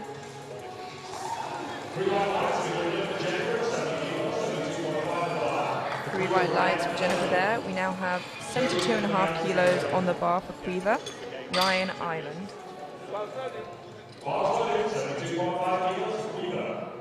Bar is loaded. You can often tell a more seasoned lifter by how much they take their time and just wait until they're completely ready. The one competition we haven't mentioned so far, the one prize I should say, is for the best celebration. I don't think we've had a contender so far. and that person will win 3 cases of Rain, the energy drink. A nice looking opener now. That looked like an experienced bench. Yeah, now it's 3 white lights with Weaver there. Yeah, maybe some more celebrations on the on deadlifts. That is where you tend to see them, isn't it? 72.5 kilos remains on the bar for Jodie Bainan.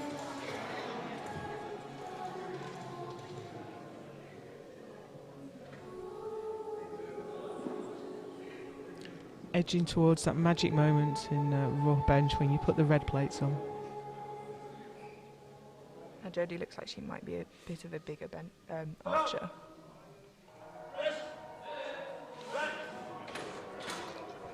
No problem with Rom there. Yeah, and 3 white lights. Absolutely fantastic opener there.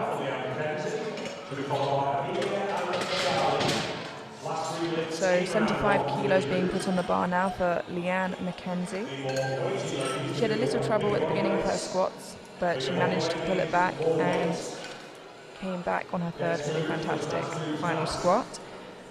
Bar is loaded for her now.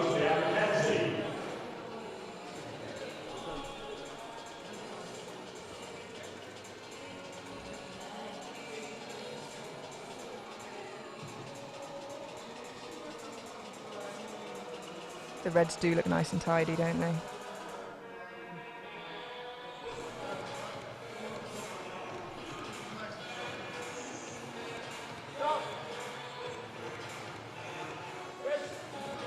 Now, that's the first one where I think you might have to make a judgment on the depth. But that's 3 white lights, so that's a good lift. Yeah, we're really standing in the dark here, waiting to see one that maybe is obviously above parallel.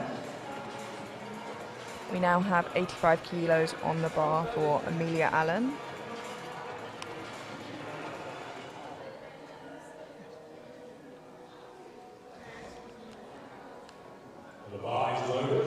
It's one of the few lifters that sets up from behind the bar. Perhaps this is an alternative to putting your feet up. Maybe so. Maybe so. I'm just trying to think back to whether she used to put her feet up, and I'm not certain. She's a bench specialist, so she has the M2 British record in the 76s and the 84s. PB's 100. Oh, and she makes it And work. you can see why.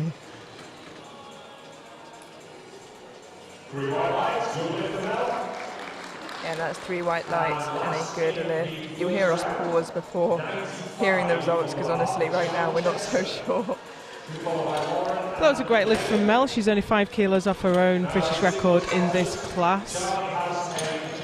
Which bodes super well, like you said, for her competing in a couple of weeks' time internationally. Charlie Chester now, the heaviest bencher of the session, opening on 95 kilos. You said you were potentially a little worried about Charlie and her depth.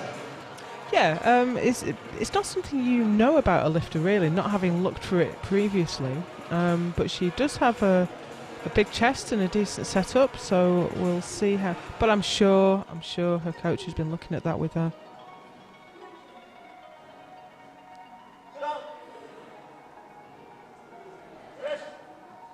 Now that's probably the shortest stroke we've seen, but I don't think there was an issue with depth there. But she's got a brilliant setup. She's got that big arch, big chest. She internally rotates just a little bit and manages to bring all of her lats into play as she descends. Yeah, it's a very, very tidy looking bench. You can tell that she has a lot of competitions under her belt. We now are back to the beginning of the flight with Lauren Ben. A 37.5 kilos on the bar, a 2.5 kilo jump from her opener. Bar is loaded. I've just seen that Mel Allen's put in 92.5 for a second, in excess of the British record on her second attempt.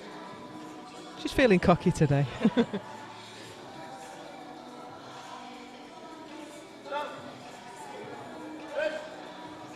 little bit bouncy on the chest there.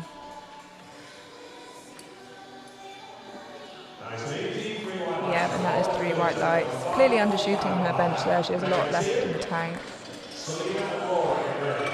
Moving up to 45 kilos on the bar now from Megan Tehan. This will be a 5 kilo jump from her opener.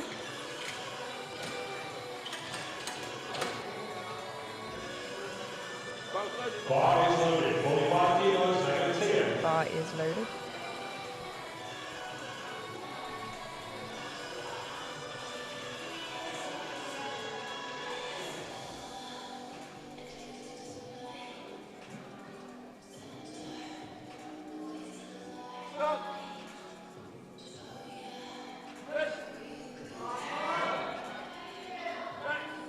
She had to put a little bit of work in there, but that was a nice looking bench. It was a fast descent, but she brought it to a stop really cleanly, and that's really important to get a fast press command. Absolutely, and we've seen that a few times where lifters, you know, if they don't do that, they lose control of the bar for a really quick descent. We now have Selena Wells following with 67.5 kilos on the bar, which I think, if I'm correct, is a matched PB. Bar loaded. 67.5 kilos, Selena Wells.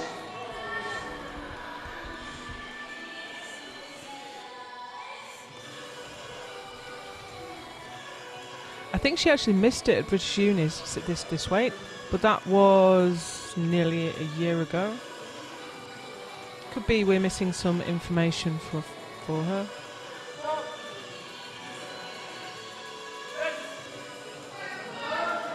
Again, very, very tidy. Yeah, very controlled. That is a good lift for Selena there.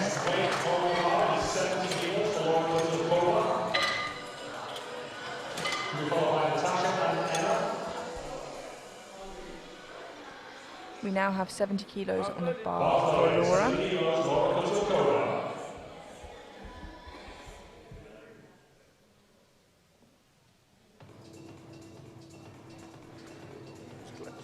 So I believe this is below her best. I think this is a bit of a bogey weight for her, to be honest. I'm going to not say any more until she's got this. Oh, you're absolutely right. I misread.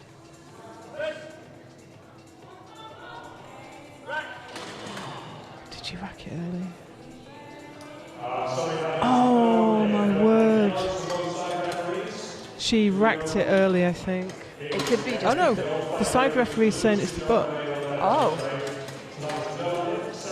Now, that's a real shame, because what I didn't want to say before she lifted it was she's missed that 4 times in competition now. Ah. And unfortunately, she's made that 5. Hopefully she can come back and finally get rid of that curse on her third. The same weight remains on the bar for Natasha Manning. So we've not seen anyone struggle with the new bench rules this morning. So now we can sit calm and hopefully watch for the other million things to look for on bench.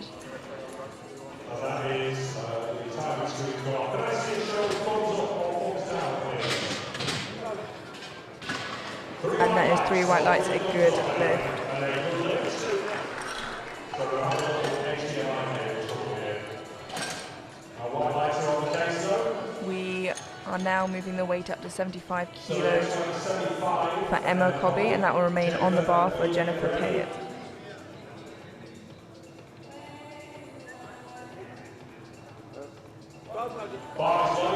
Bar is loaded.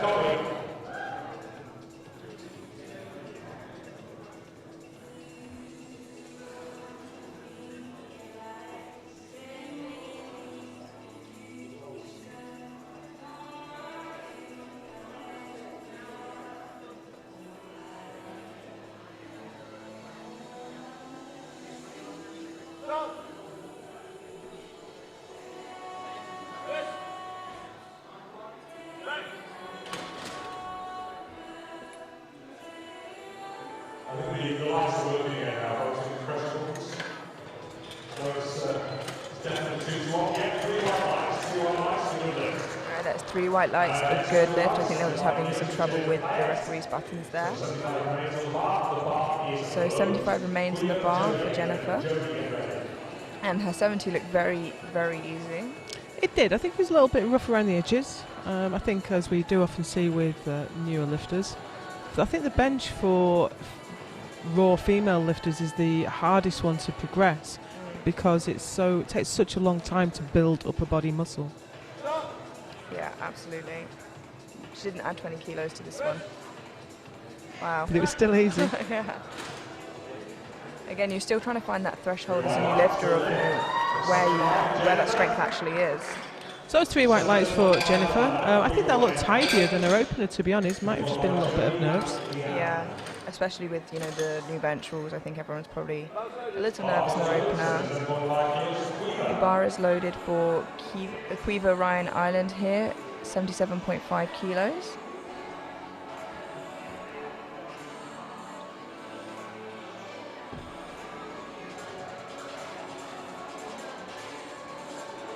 Her opener looked great. Yeah, you can tell she's an experienced lifter from the way that she benches alone.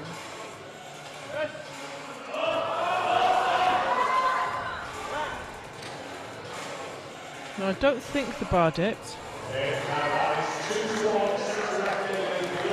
But the centre ref did think the bar dipped. It definitely looked good from here. I think it shows experience being able to control that moving up without allowing bar to dip. Yeah, I think she just pushed a little bit the wrong way. I think she just pushed upwards rather than back. You really want the bar to start moving back towards so that it's over your shoulders. Yeah. So we now have 77.5 kilos on the bar for Jodie. Good job. Let's get a round of applause for this platform group, please, ladies and gentlemen. Literally working for t-shirts and shorts. The bar is loaded for Jodie Bainan, and this is a 5 kilo jump from her opener.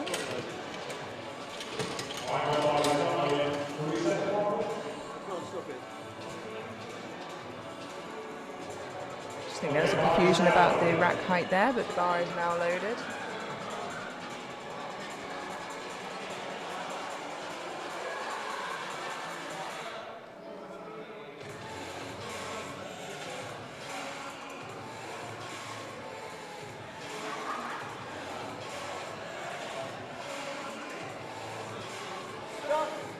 Not seen any infractions with the feet on the bench so far. That was nice and strong. That's a lovely looking second attempt. The referees say 3 white lines. Yeah, I feel like that rule could be harder to forget perhaps than... Well, you say that, but I think about every 3rd or 4th bench that I do in training, I forget and put my feet up. I've done it that way for 10 years.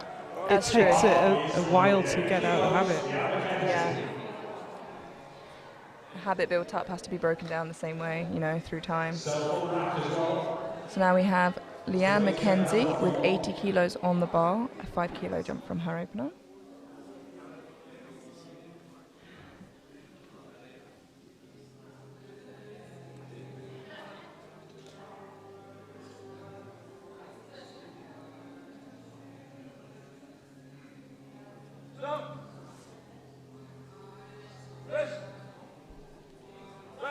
So it was a nice looking lift.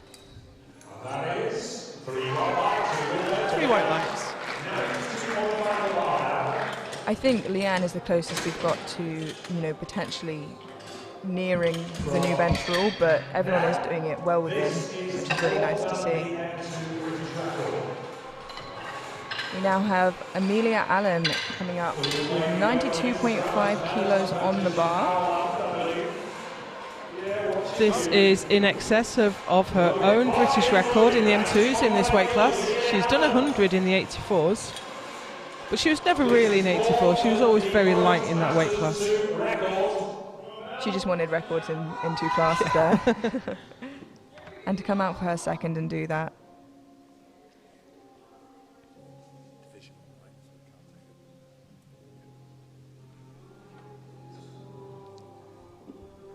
Silence has fallen in the hall here.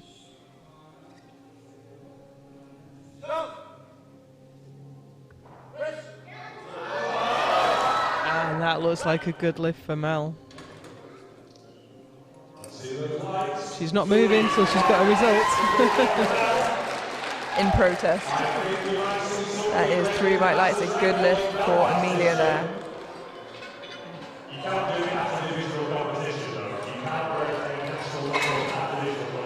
So, Mel is in the M2, so that is 50 to 60 age class. So that is a big weight for an M2 lifter. Monumental, that is massive for any age lifter even. Now the heaviest bencher of the session, Charlie Chester, with 102.5 kilos on the bar. It's a 7.5 kilo jump from her opener, which again moved so expertly. Now she's done 107.5 in competition before. She's always had a great bench.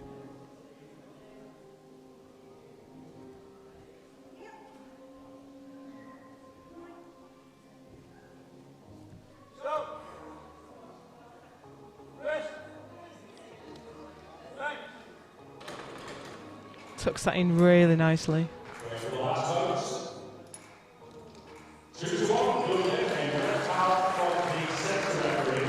Yeah, 2-1 good lift. I think that was the first infraction of the... Yep, so that was a red card from the centre referee. That was on depth. He felt that the elbows did not sink low enough. Now, Charlie was the lifter we were worried about. Yeah, absolutely. And I think if any ref is going to call it before the others, it will be the centre ref. They've got the best view on Absolutely. that. But we don't have a jury at this competition. At international competition, there is a 3-man jury, and they have a slow motion replay, so they can watch that back and they can overrule the referees. And I think that's what we're going to see. You see a lot on the rule where you can't lift your head. The side referees don't have a good view of it, so you tend to get one red overturned by the jury. And I think that's what we'll see with this rule too. Now we have Lauren Venn with 40 kilos on the bar, a 2.5 kilo jump from her second attempt. Yeah, and that looked just as easy as the first and second there. I think we'll see some progression from her in her next competition. For sure. Yeah, I think we saw it in the most recent Euros as well, that the jury was really utilised there. You know, they weren't afraid to turn over lifts for good or for bad. I think that's been clarified in the rulebook in the last year or so, that the jury can use the replay, the slow motion replay, as part of their decision making to overturn. We now have 47.5 kilos on the bar for Megan Tehan.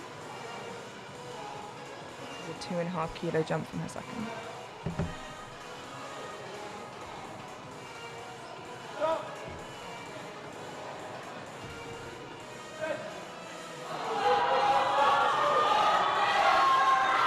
Ooh, it was a good fight, but just seemed a little bit too much there today.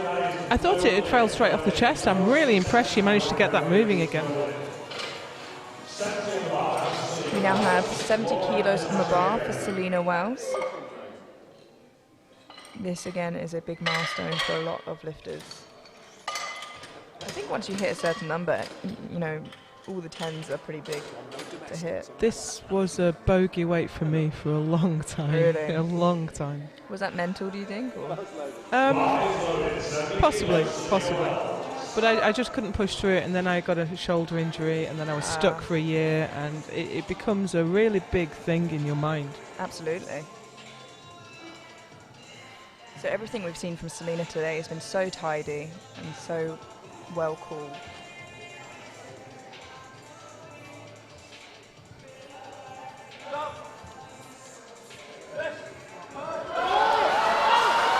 No, so far and no further. Unfortunately, she didn't lose any tension though throughout that whole fight, but unfortunately just a little bit too heavy today for Selena. Her first miss of the day though was very, very good for her. 70 kilos remains on the bar for Laura Koltakova, I'm sorry. Definitely butchered that name, and she just missed this on her second, so let's see if she can come out and get that on her third.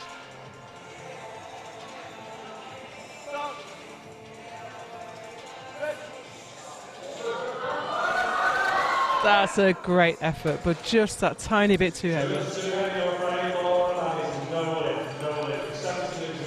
So she leaves with 65 kilos today, 72.5 kilos on the bar for Natasha Manning, a 2.5 kilo jump, which as we mentioned, is the smallest you can jump, unless of course you're taking a record, which you can't do at this level of competition.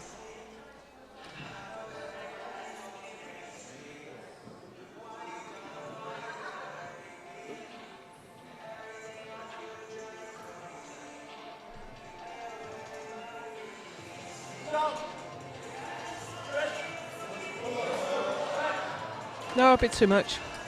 Yeah, as we said before, you know, that's the risk that you run, kind of moving so quickly into the bench. Same with the squat, to be honest. If you go too fast into the hole, you do lose that tension.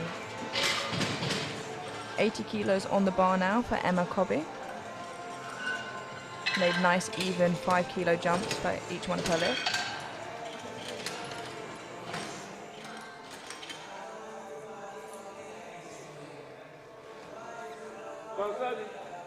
Bar loaded, 80 kilos, Emma Cobby.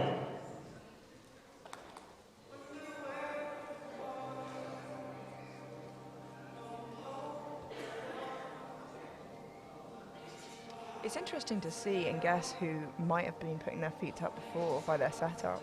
I was wondering for a couple of lifters. It's definitely one of the bigger arches that we've seen this morning.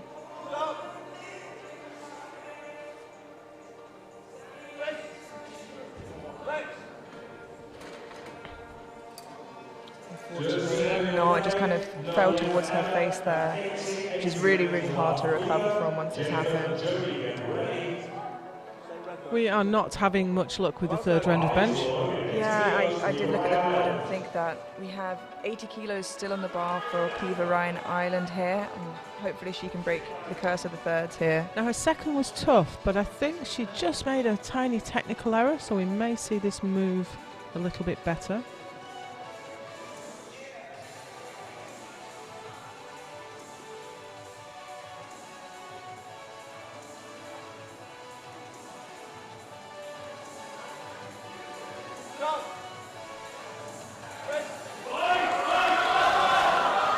Yeah, fantastic. That was lovely and smooth from Quiver there.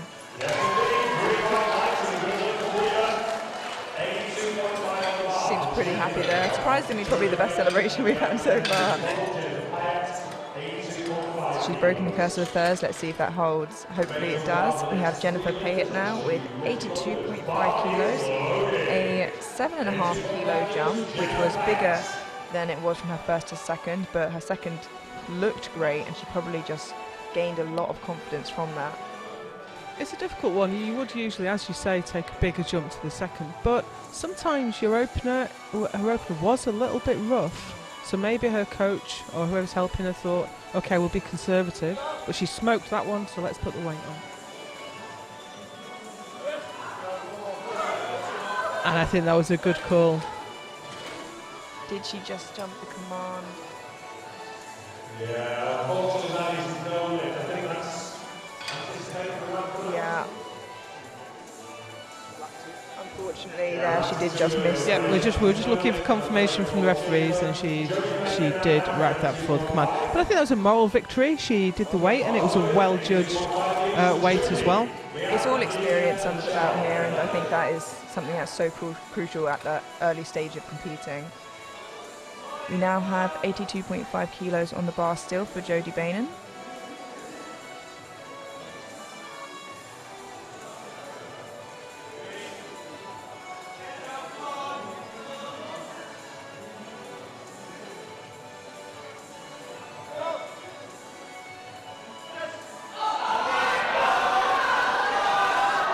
No, she fought that to a standstill, but it was just a little bit too much today. Probably 80 would have gone. Easy to be wise after the event, isn't it? Retrospect is lovely. 82.5 kilos remains the bar for Leanne McKenzie, and then there'll be following 2 final lifters before we have a short interlude moving into deadlifts.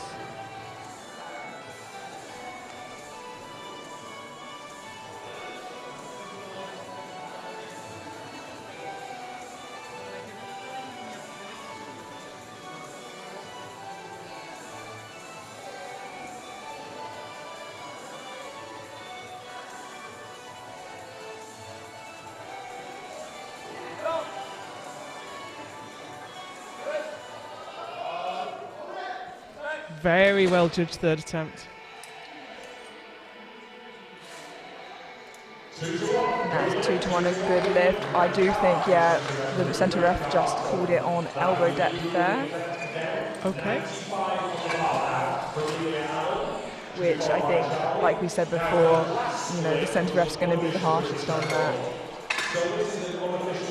So we're moving now on to Amelia Allen, who already unofficially broke the record, I believe, with her second attempt. Well, she didn't take it because she can't take the British record, but she exceeded it. Yeah. And she's coming out just to show off now for a little bit more.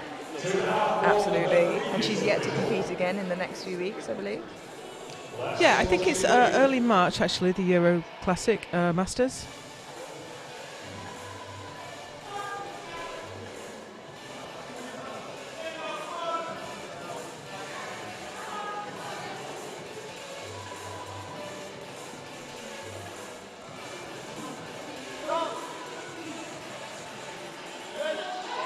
No, her descent went wrong. She touched down in the wrong place. She knew she wasn't going to press it. So I think she did well to just say to take it off me.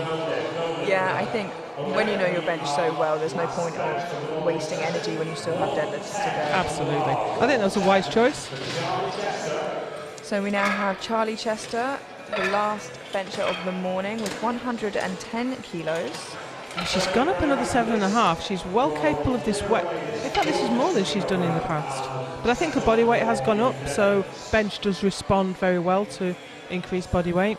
Now, is she going to have made any changes to her technique, given that she did get one red light? Or is she going to take the view, one red light doesn't matter? That's what I was going to say, there is that risk there that actually I've still got 2 white lights, so I can still carry on the way I'm going. But are the other refs looking out for it more now? Well, I did think that her first and her second looked the same, but she got white on one and red on another from the centre referee, so I can't call this. Hopefully we'll get a face-on front view for this bench.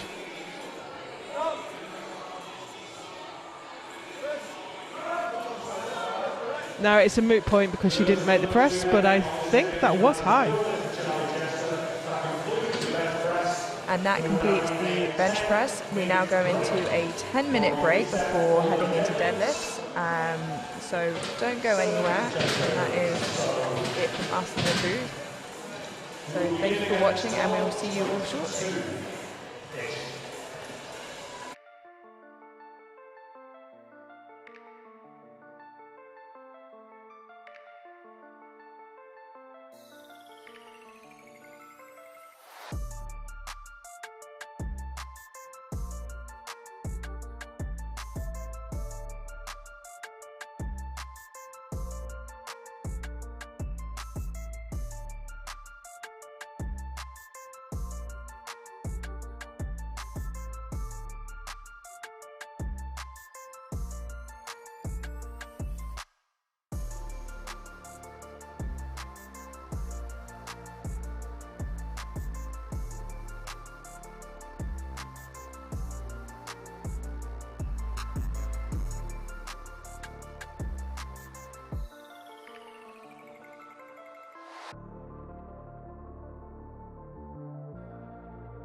Welcome back to the White Lights Media Championships here in Southampton.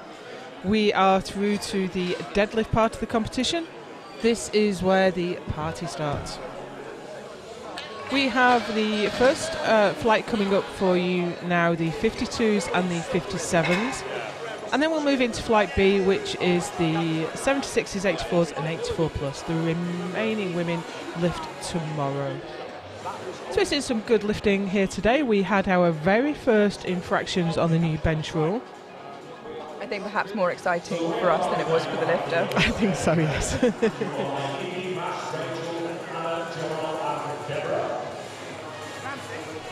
We're just waiting to get underway now.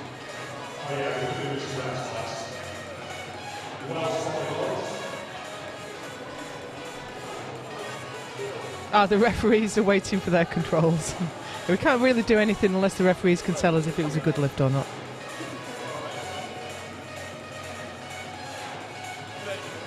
So you have the graphic on the screen now. We have Emily May, 21 years old, and she is a junior.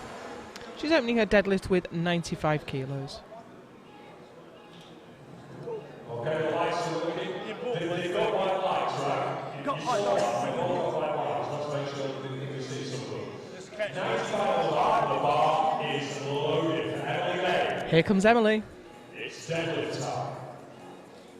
Perhaps see some more of those big celebrations for deadlifts here.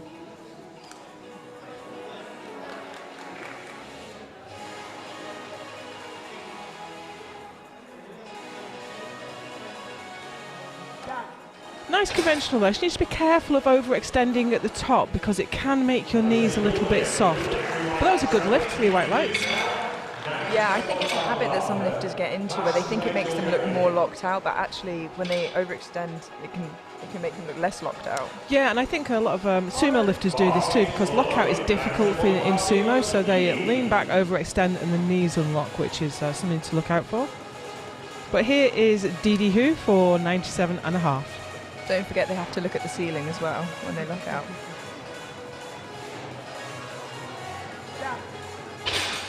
Lovely and quick there. 3 white lights.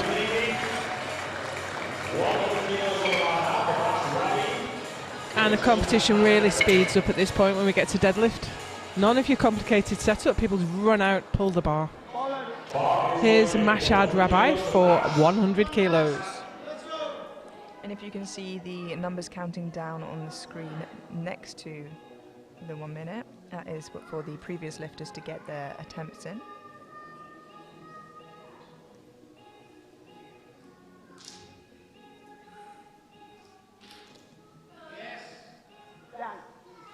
Nice looking sumo.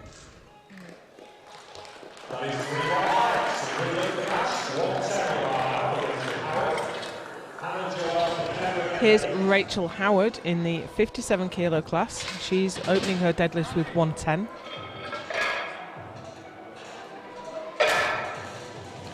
Now this isn't operating as a traditional competition, so there won't be any prizes for weight class winners, but as we mentioned before, there are prizes for the best celebration, the best grind, I best believe. grind, thank you Amelia, and the 2 best novices, male novice and female novices, scored on GL points.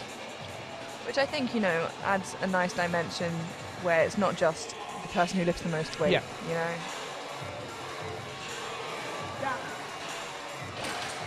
It's the furthest the bar's moved today. There are advantages and disadvantages for being tall for deadlift. You've got those lovely long arms, but it has to move much further. Hannah Carpel is coming out next and she's looking for 115.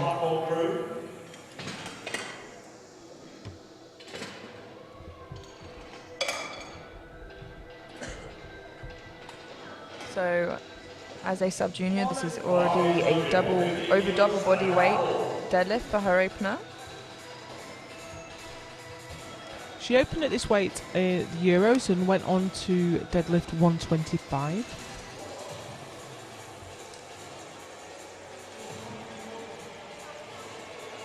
Perhaps we'll see the same jumps, perhaps we'll see slightly bigger.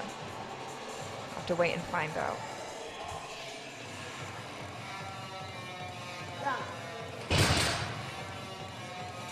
I gave her no trouble at all. 3 white lights with a good lift.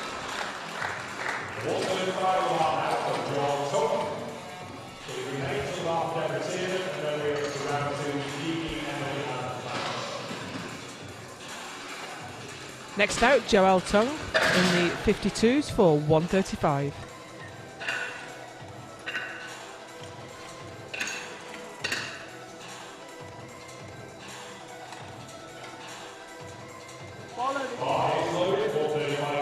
Just taking a little sniff of nose talk there. That's just ammonia. It aids, I was going to say arousal, but aggression really. It makes you angry when you smell that ammonia. Yeah, it just wakes you up a little bit.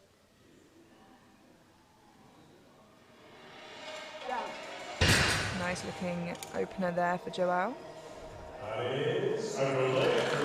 Yeah, she rolled it towards herself just at the beginning of the lift. Maybe she set up just a little bit too far away. Yeah, I do see people doing that purposely though, where they kind of roll the bar forward and back before they lift. You do tend to see that in the bigger lifters, in the supers. It's a lot harder to get into a good position down at the bottom. Here's Deborah Tiernan for 135.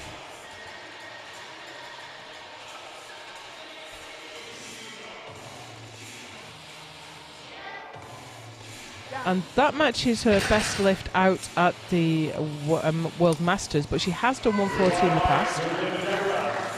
Yeah, and it wasn't the quickest opener, but like we said before, you know, different lifters have that different capability. Hannah is a great example where, you know, every single one of his openers looks like his absolute max. I mean, for me, I'm always fast off the floor. I can get just about anything to my knees, but then I run out of energy. But that tends to be the other way around with sumo lifting. Hard to break from the floor, but then it shoots to lockout. Absolutely. Of course, when it gets to that certain weight, it just sticks to the ground. It's not even a very big weight for me. Sumo is hard. So we're already through to the second round, and here's Dee Dee Hu for 102.5.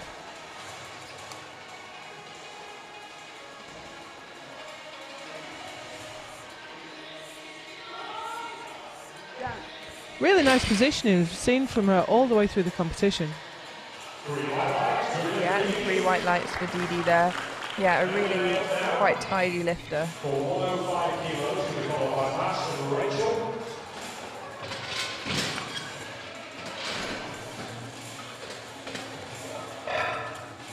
Emily May out next for 105. She's taken quite a big jump for a lightweight lifter. She's gone 10 kilos up.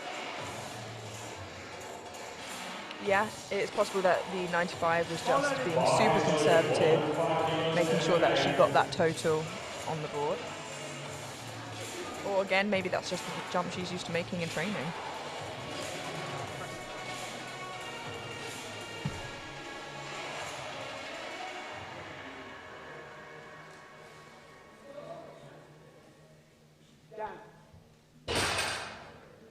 Not super easy. Maybe only 5 kilos more. Yeah, I think 5 kilos is a safe bet there. Again, it depends how well she can grind or how used to grinding she is. I think the first couple of times you have to work for a weight, it's kind of mentally as well as physically challenging. More conventional deadlifts than I'd expect to see in lightweight women's classes.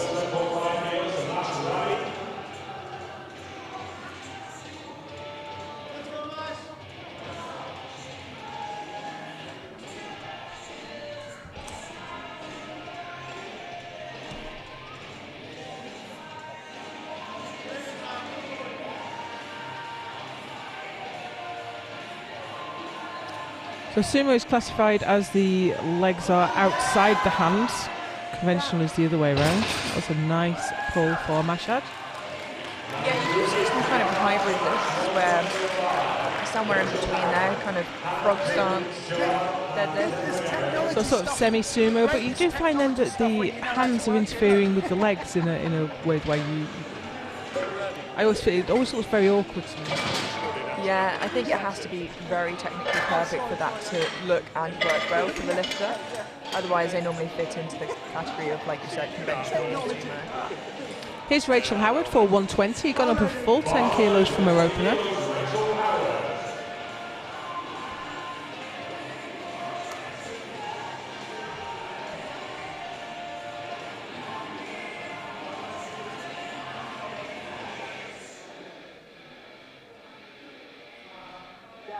Now look very nice and tidy.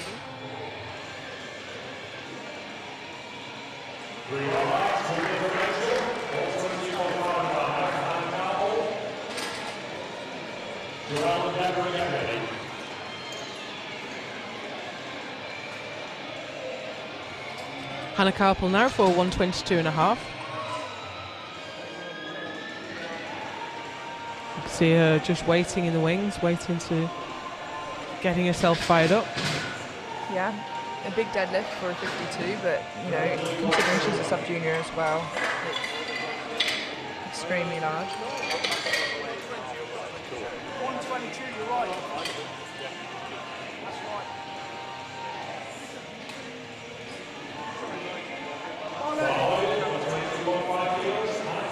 Here she comes, she looks ready for it.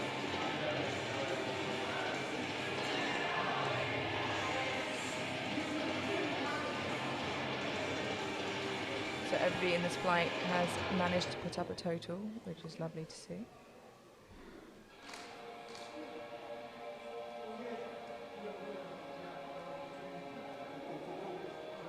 And it's not breaking the floor. I'm not sure what happened there. I mean, it definitely looked like today it was a bit too heavy, but It did look that way. She lost her back position a little bit and it just wouldn't break. yeah, like you said before, with sumo, it's all about breaking it off the floor and then it will just start to glide. But if you can't get past that, it's great.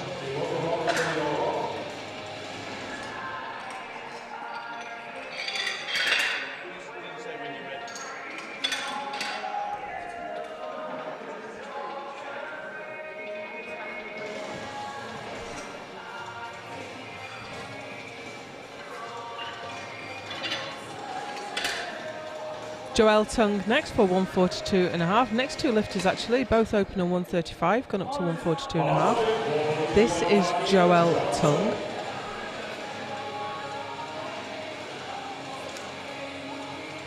Joelle, another one of the lifters that's been very tidy today, very good technical lifter. And a contender for best novice, I think. Yeah.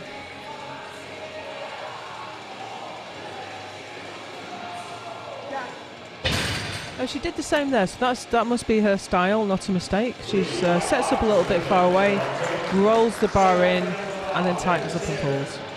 Seems to work very well for her. Yeah, that was 3 white lights, a really nice looking second there. And we have Deborah Tiernan coming out next. 142.5 on the bar. This is a PB.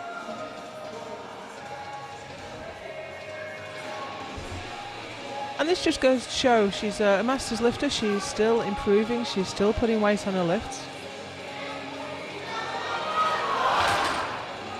That was a little bit too heavy today, though. It's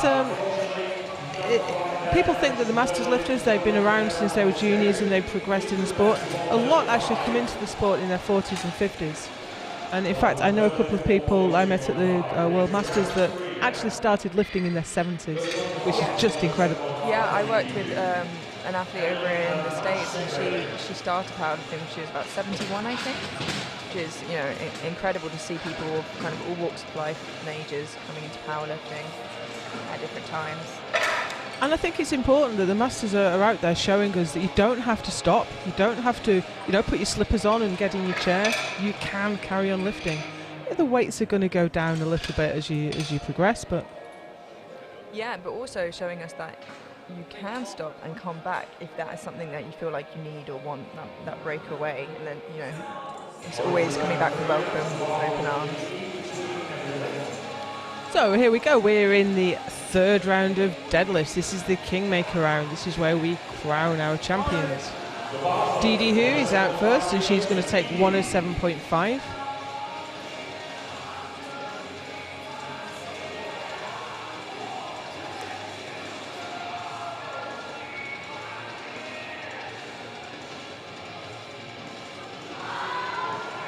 Big smile on Doody's face there. So I love to see a lifter enjoying the lifting. Sometimes we get so stressed we forget to enjoy it. That was a great lift. Yeah, especially when it's halfway up a lift and you're like, oh, they know they have this. As you see in between the lifts here, that the platform crew will be brushing down the bar in between attempts to make sure there's no residue on the bar, and the lifter has every chance of getting the lift that they can.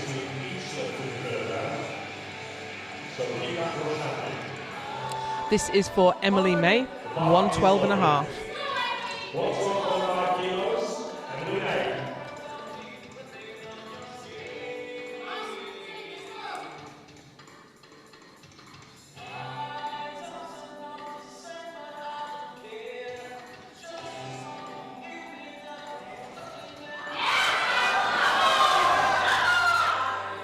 Nice.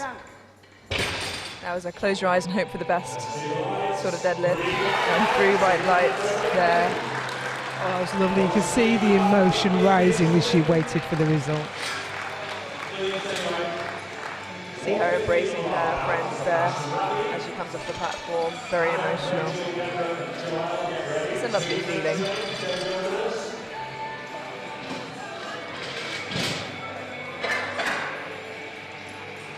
And it's such a supportive sport as well, considering that, you know, there's a lot of big people lifting heavy weights out here. You don't tend to get much. It doesn't matter how much is on the bar, really. Everyone's going to shout for you. Everyone's going to show support. Yeah, like you said, it doesn't matter what's on the bar because that's their max. That's them pushing themselves, and there's a lot of love around that. Mashad Rabi now for 115.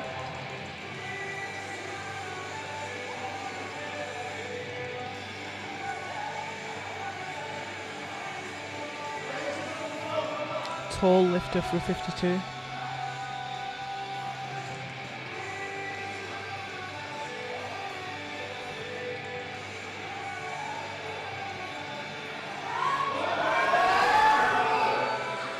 Wow, that was an impressive lift, to be honest. I think it looked to get out of position right at the bottom, but she managed to recover it and pull it back in and get it all the way to the top. Very impressive. Yeah, that's not easy to do, and as you said, she's pretty new to the sport, and she's very tall for a 52, but by the looks of it, 0.05 off of 52 kilos, I think she probably had a big cut, or next time she hopefully will move up into heavier weight class. Now, Hannah Carpel for 122.5, second attempt at this weight.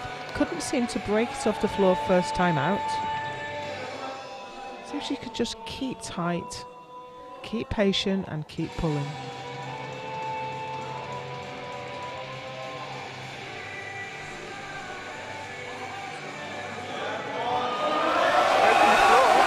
She got it moving. Fantastic. Wow, what a change. She should be proud of that lift. Yeah, wow, I think after watching that second attempt, if I said, do you think she'll get that if she comes back out? No, I wouldn't have thought so. But it's great to be wrong sometimes. Absolutely. Now, Rachel Howard, she's gone up a full 10 kilos again to 130. Now that does seem a bit ambitious. It's the end of a long day's lifting. She's done a max squat, a max bench.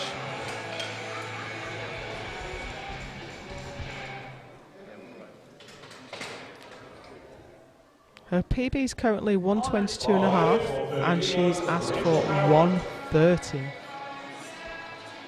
Yeah, that is a big jump considering, but it does look like that 122 was at the beginning of last year, so maybe she has more in there. Yeah, fair point. And it looks like she does. A big smile from her at the top there.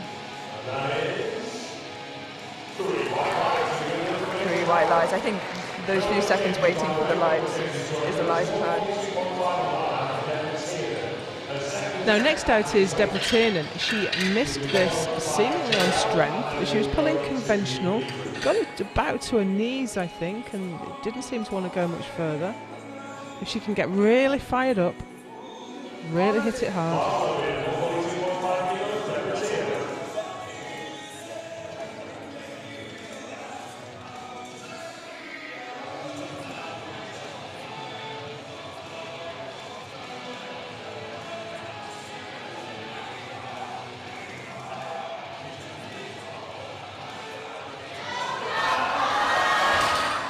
No, just not there today. As we've said, he's so fatigued by this point in the competition. It's hard to do a max deadlift at the end of everything else. Yeah, absolutely. And, you know, with squats and bench, she smashed everything that she'd done before. So she's had a really, really great day regardless of that. Next out, and the last lifter out in this first flight, is Joelle Tung. Now, I think she is going to be one of the contenders for the best novice. She's already in excess of 80 GL points, which is very respectable. Obviously, we've still got a lot of ladies to lift, but not all the lifters will qualify as a novice. You have to have done, this can only be your third competition, no more than that.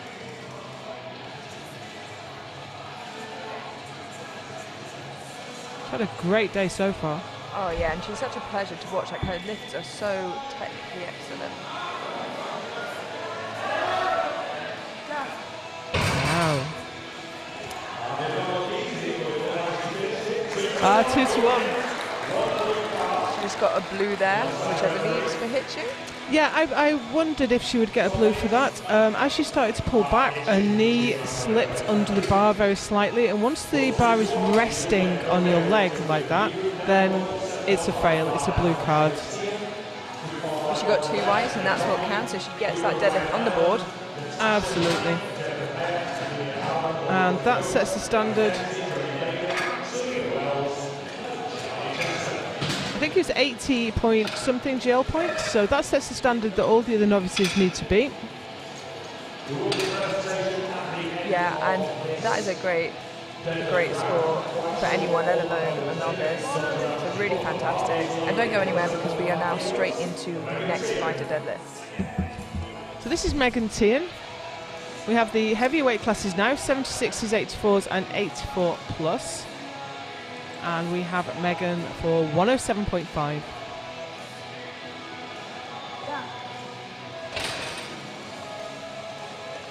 So quick I missed it. That's how you want an openers be, really. Yeah, absolutely. Dip, grip and rip.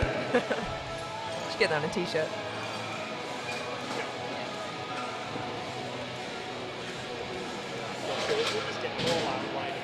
Rachel Howard is out next.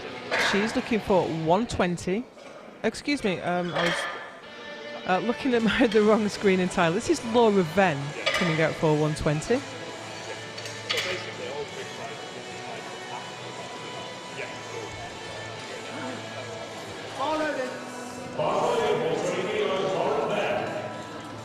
The bar is quite loaded.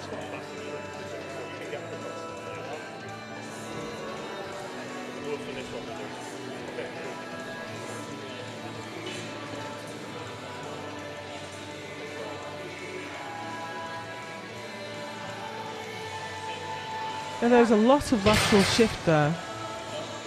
And maybe that's some kind of issue she's working around, and we'll see that for all of them. Or maybe she was just a little bit wonky on her setup. We'll see on her next one. Yeah, but it was a good lift, 3 white lights. You see that sometimes with sumo lifters, where when they bring it up, the bar is kind of shifting side to side. They lose that balance. And I think when you've got a mixed grip on sumo, that's a little bit more exaggerated.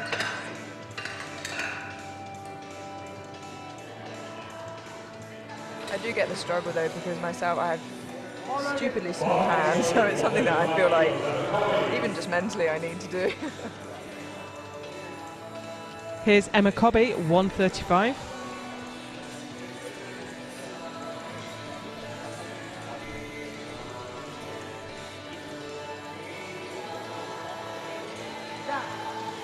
It wasn't super easy, but it certainly wasn't in any doubt.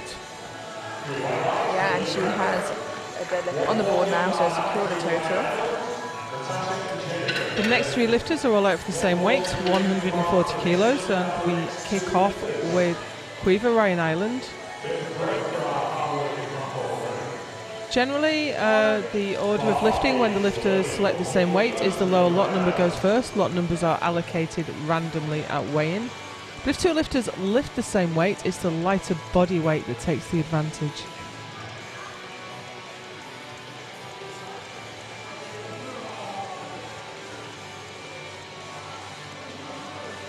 Lovely. Yeah, really, really nice and smooth there from Cleaver.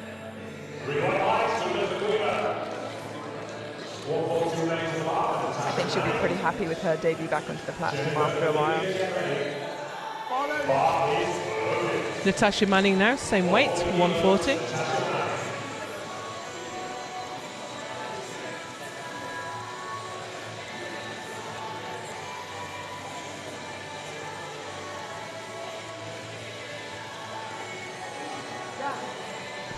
Nice easy pull.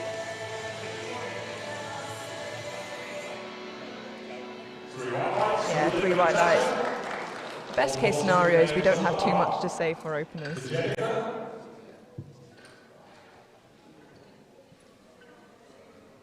Next out is Jennifer Payette. I've really enjoyed watching her lift today. I think she's quite new, but I think we'll see some great things from her in the future. She's opening today at 140.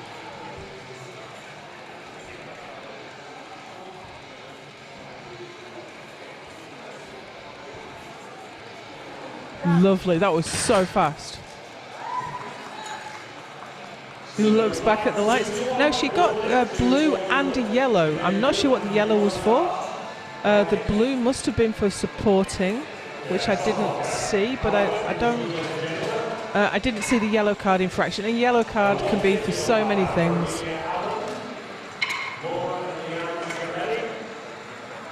So we have Amelia Allen coming up to the bar now with 150 kilos.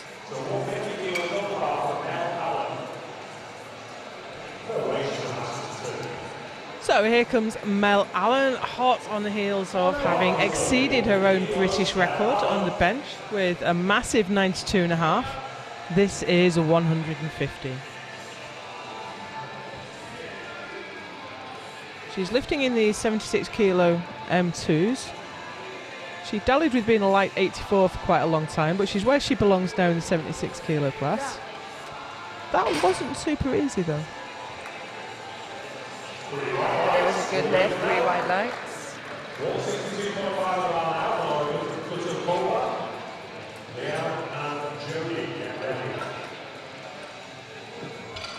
Next out we have Laura Kusilkova for 162.5. Unfortunately, she didn't manage to get a successful squat in, so she won't make a total, but she's getting valuable platform experience here.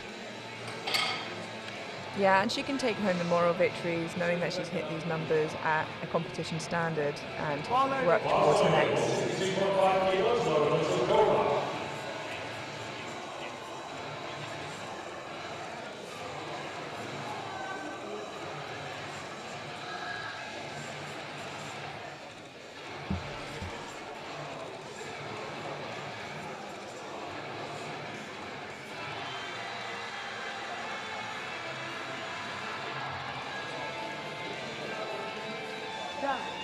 Nice opener there for Laura.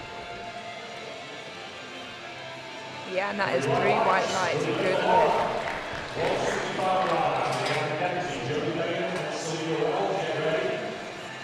And now it's Leanne McKenzie, 84 plus class, and she's going to open with 165. I think we're going to see some pretty big deadlifts this morning from this class. Well, I hope so. Everybody loves a deadlift.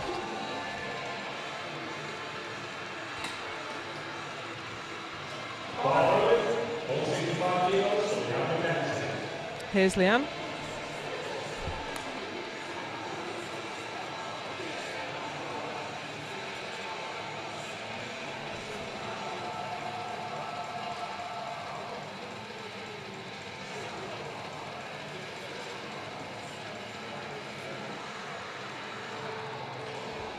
Wow. Yeah, that was easy.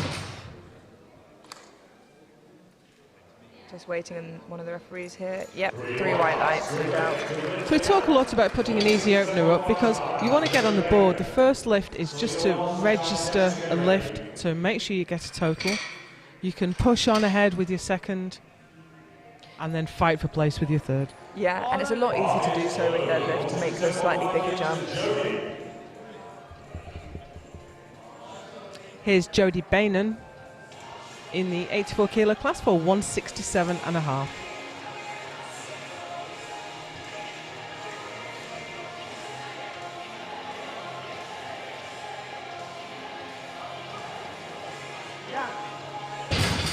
And that is exactly how you want your opener to look. Yeah, lightning quick that was, and 3 white lights for Jodie.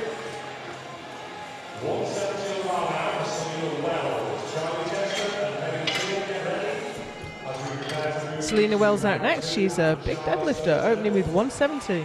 Yeah, she's got an absolutely huge deadlift in her. She pulls conventional as well, and I know that she is moving towards winning that big 200 number. Maybe not today, but definitely what I know she's aiming for.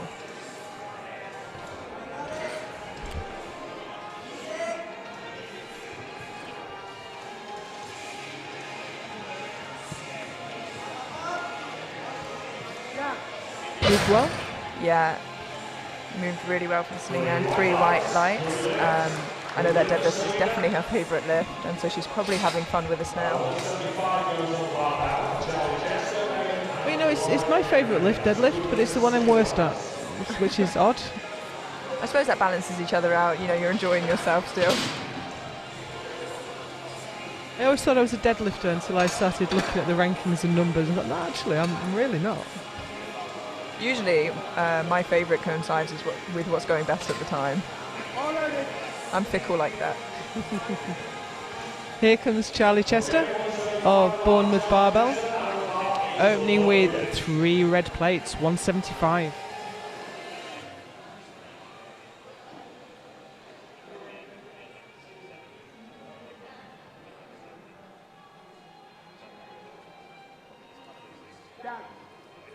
Comfortable opener there for Charlie. Yeah, and so controlled as well. 3 white lights. You don't often see deadlifts actually being that controlled on the way up. She's always been technically very proficient. As I say, I've been lifting for 10 years, even at such a young age. Yeah, that is incredible. I suppose you see more and more of that now, though, that people join in as a sub-junior, and by the time that they're a young open, they've been in there for almost a decade.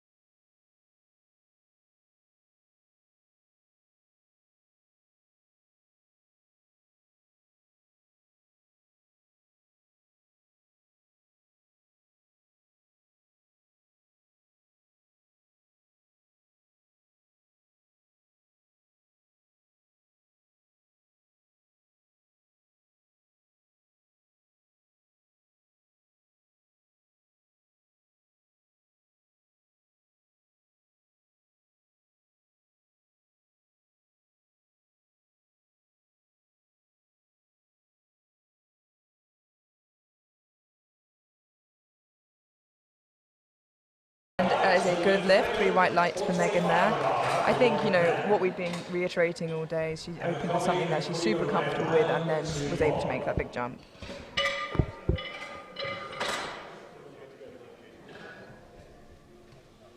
Laura Venn out next. Looking for 125.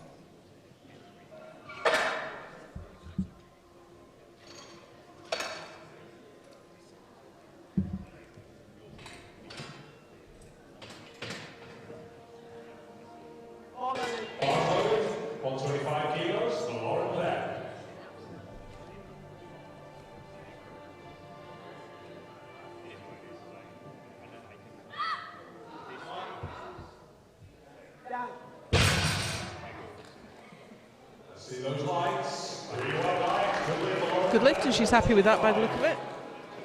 Yeah, just a small jump for her opener, 5 kilos, which is smaller than in terms of deadlift, but I think a good call perhaps for the day. Now here's Emma Cobby. She's looking for 145. That's a 10 kilo jump on her opener.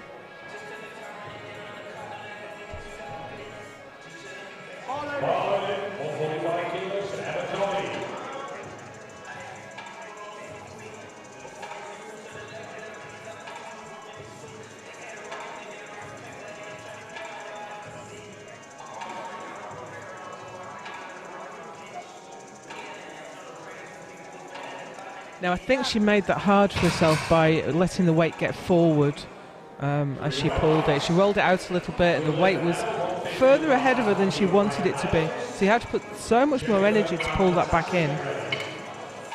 Yeah. I think she kind of realised that halfway up and she had to struggle a little bit more than usual, but hopefully she can fix that up for her final deadlift and it'll move. I think so. I think maybe 150 will move even a little bit better. This is Queen Rhine Island now for 150. Her opener was all the lifts have looked great, to be honest. Yeah, a really proficient lifter. Really, really excellent.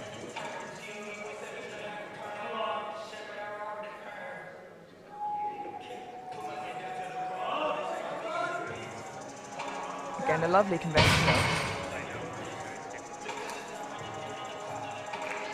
She almost forgets to check the lights because she just knows it was good. I like that. No looking back, just walk off. Yeah. Here's Jennifer Payette for 150.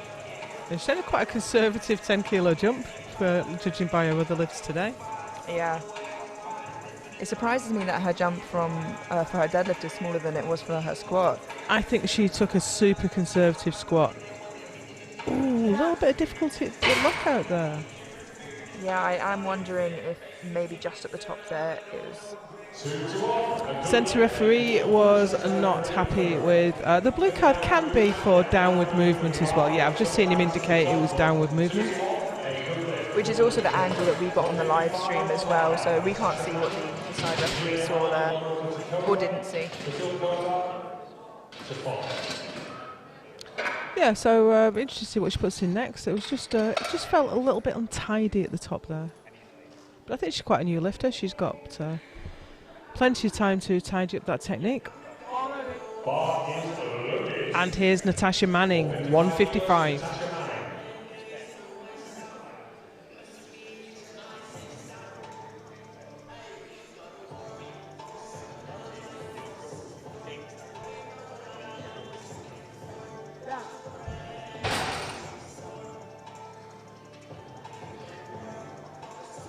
Good lift.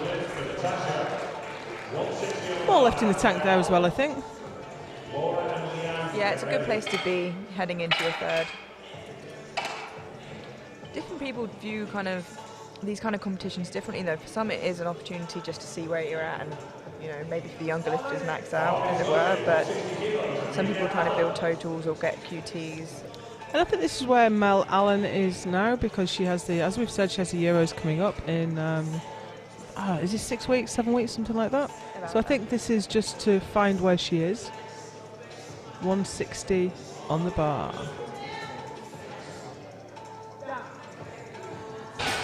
That was very controlled, didn't overextend at the top. Having said that, this side referee gave her a red card for lockout. Shoulders forward a little.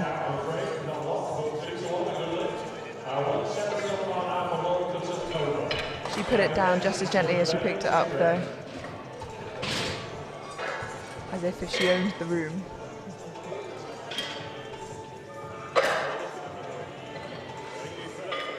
Next out, Laura Kutlkova, looking for 170.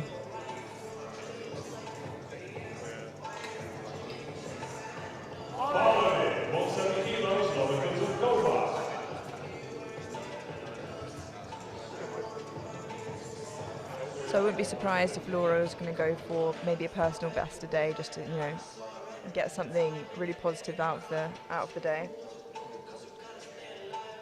Well, I think it's worth saying that this has been set up as a competition really focused on the lifter. They've all got a video and photo package. They've all got a goodie bag from A7. So she's taking home more than you usually would from a divisional competition. Yeah, it does give you that extra encouragement to keep going through to the end of the day. Unfortunately not successful. However, she has another attempt, and we have Leanne McKenzie now for 175. And we're almost towards the end of the second attempt, and that was the first missed lift. for the deadlifts. Which Yeah, I didn't want to give it the commentator's curse and mention it, but yeah, that was a really good run of white lights. I thought now that's happened I can mention it, but up until then, I said it inside my head. I mean, we say it as a joke, but it really happens. The second you say there's a sea of green, someone fails a lift. Yeah, and you feel personally responsible somehow. So here's Leanne, 175 on the bar.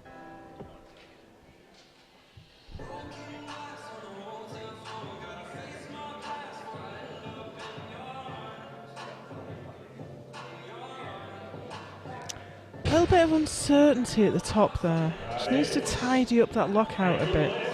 And there's 3 white lights. Yeah, and to be honest, if you look uncertain, the refs are going to think that you maybe did something wrong as well. Well, I think with a little bit more weight on that tiny little movement is going to become something that you might fail on. But it was a good lift nonetheless, and it's certainly a big weight. It's great to see those 3 red plates on the bar. Yeah, absolutely. And here's Jodie Bainan for 180.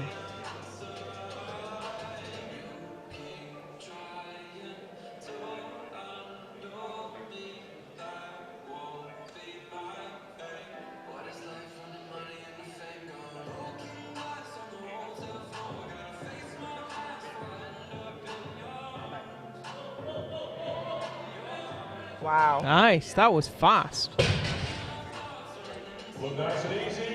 Yeah, 3 white lights. That was a lovely looking 180 from Jodie there.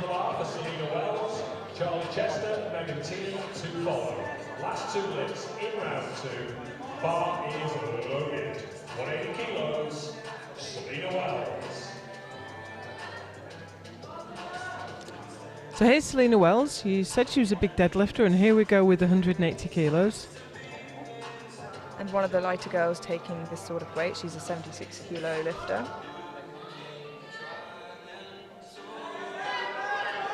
Oh, and that's beautiful. That's a lovely pull. I think that's the best she's ever pulled 180, and what a time to do it. Brilliant.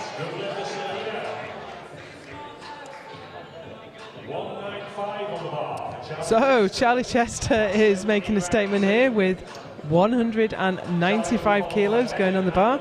20 kilo jump from her opener. Yes, it'd be lovely to see a 200 kilo deadlift broken today.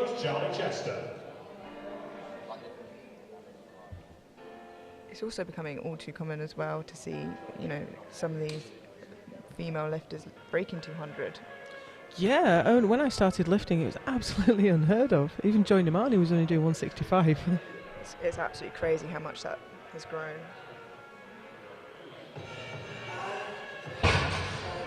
That looked nice. Looked like she had a little bit more in the tank there. She went 175, 195 and missed 210 at her last competition. So maybe she'll take a more conservative jump for a third this time. Yeah, I think a conservative smart choice could be 202, 205. I think that would be the right move. Just to secure that final deadlift in. She's above 80 GL points now. She's above 81 GL points now, but she's not in contention for the novice competition. Obviously, she's a very experienced lifter.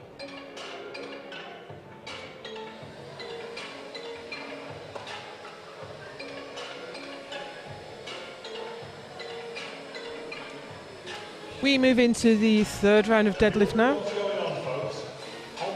And the platform is just being cleaned to make sure there's no chalk or baby powder residue on there. It does build up, and when you have a mixture of conventional lifters and sumo lifters as well, the chalk is on the bar for the sumo lifters moving over their legs, because that's where the conventional put their hand. And the reverse is true as well. So you have to be aware of the amount of powder that's being spread about the platform. So we've hoovered that up. Yeah, and now it's the final attempts that will happen in between each lifter. It seems counterintuitive that too much chalk on the bar would cause you to lose your grip, but if you pack the knurling completely, then you've got nothing to keep hold of. Yeah, and you don't want it catching on your legs and causing friction there. And that's a very well judged third attempt for Megan Tehan, 127.5. Yeah, and that gives her a 270 total. A lovely round number there.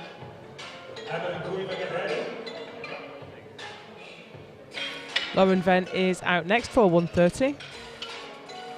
Taking some very sensible jumps there. She's gone 120, 125 at 130.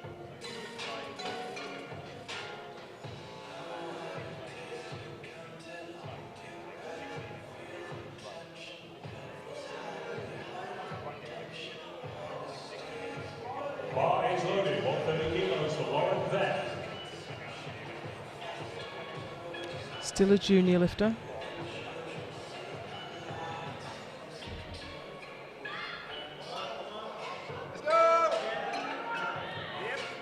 That was a tough one. Hips rose very early, made it tough to pull it all the way through to lockout, but she did nonetheless.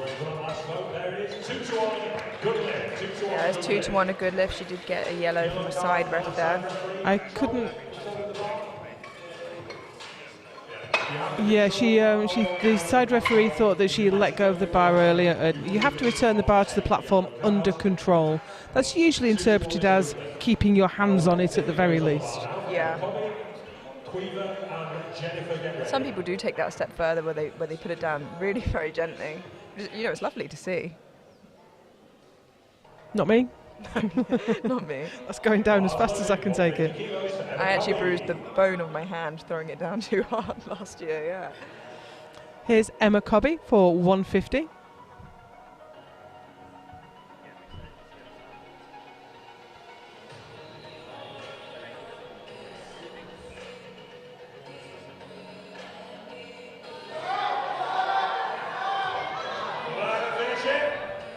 Traditionally tough at the top, the conventional deadlift, but she's got a big smile waiting for that result. Yeah, 3 white lights. And that's a good lift. It was a nice looking third attempt from Emma there.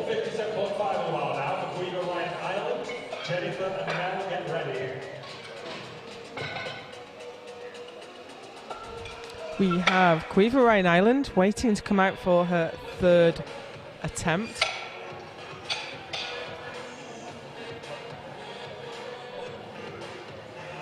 Quiver's had a great day so far. She really has. Really good introduction back to competing. The first of 2, I believe, Irish lifters to be lifting with us today or this weekend, even. Do you know who the other one is? Yes, Jane Jones, who is also competing internationally. Sure. I didn't realise she was here this weekend. Look forward to that. But here's Quiver with 157.5.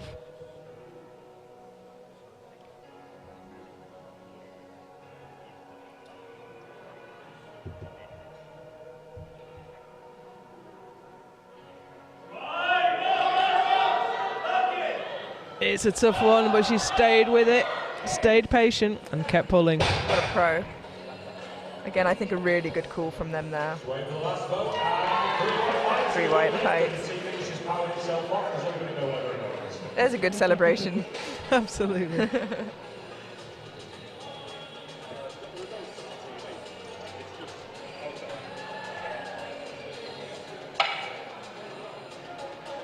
Next out is Jennifer Payette.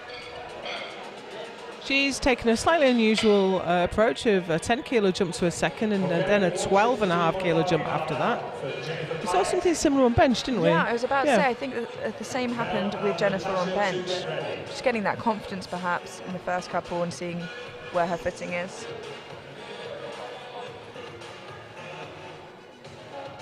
Bar loading, 162.5 kilos for Jennifer.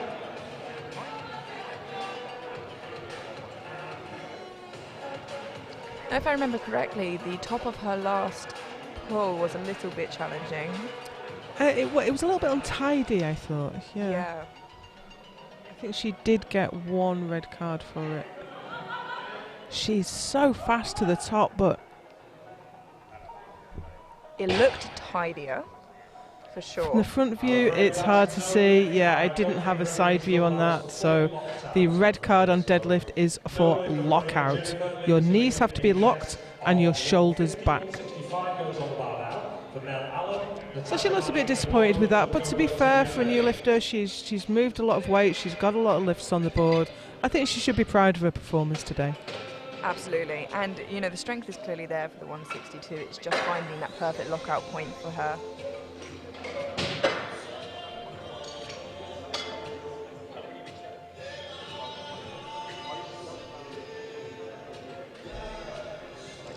And here is Mel Allen coming out for 165.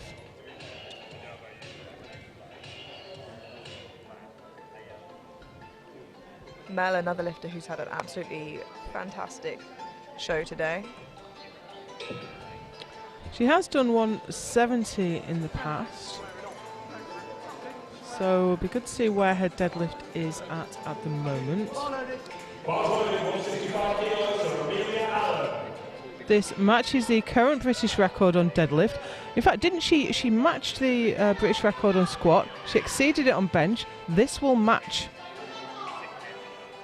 the deadlift record and exceed the total record. So I would call that a pretty good day. Not too bad, not at all. Showing everyone what she's got. Oh! She's shown some real grit there. What a fantastic fight.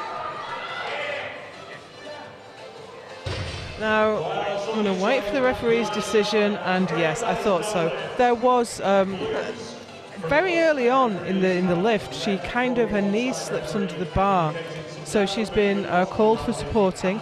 There may have been some up and down, I'm not really sure. It was a little bit untidy on the way up. But nevertheless, she's had a fantastic day, and I think that'll carry her really well into the Euros. In fact, she already exceeded the total British record, even without that lift. And to be honest, if I was her, I would be happy with just that grind that she put on that last deadlift. It's entirely impressive just alone.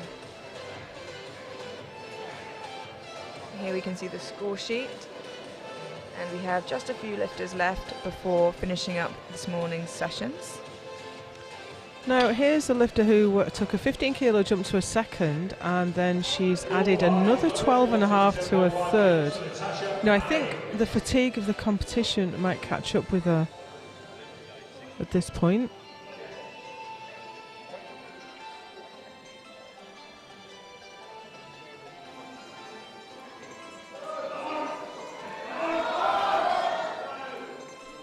And it's a tough lockout. I think she might have got it. No. No, I said I think she might have got it, and Amelia looked at me like I was mad. No, it was very close. I think just, you know, there was a little bit of hitching there on the way up, but it was minute, the amount it was. Yeah, I was impressed with the amount of strength she displayed, though, taking such big jumps through her deadlifts, and I'm sure she'll get that next time. Here's Laura Kutelkova for another attempt at 170.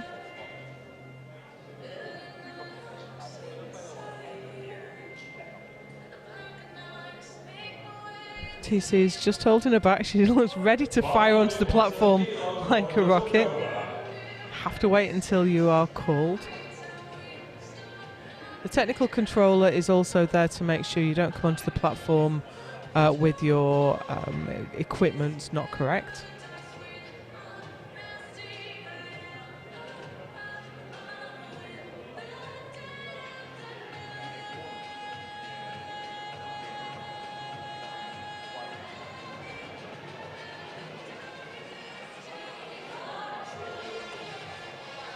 A little bit too much, unfortunately. Yeah, just not quite there today. I think it was a great effort to come out and try it again on her third, but sometimes, you know, the day has done you in. I think sometimes as well, we come into a competition with a plan and with an idea of what numbers we want, and it's hard to let go of those numbers sometimes, even if the day is not going your way.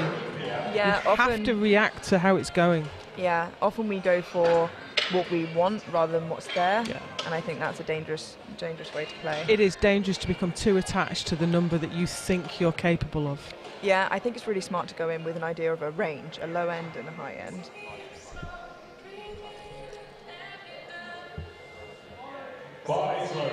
So here comes Leanne McKenzie, another lifter having a great day, looking for 180.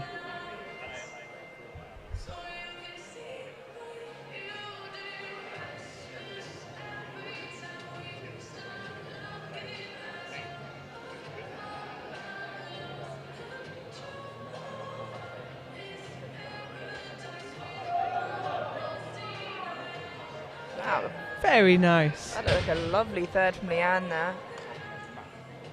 3 white lights, a good lift and a great way to end her competition. And also 4:35 total. That's the highest total other than Charlie. That's the highest total we've had so far. And I believe that you said she's quite new to competing as I well. I think so.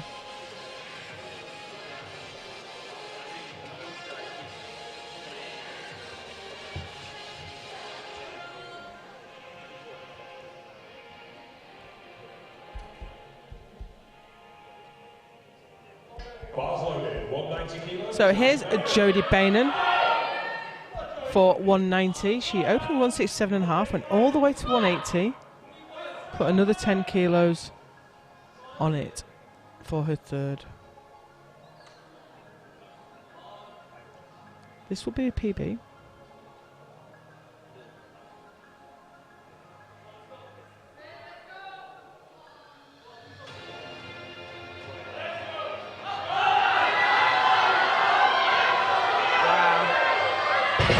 What a shame her grip went.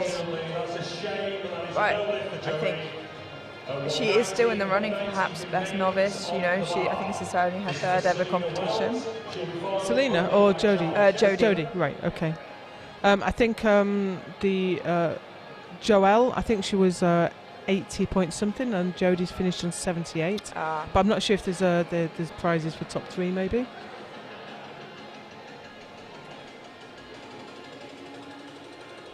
So here's Selena Wells for 190. She looked great with 180. 190 kilos, Selena Wells.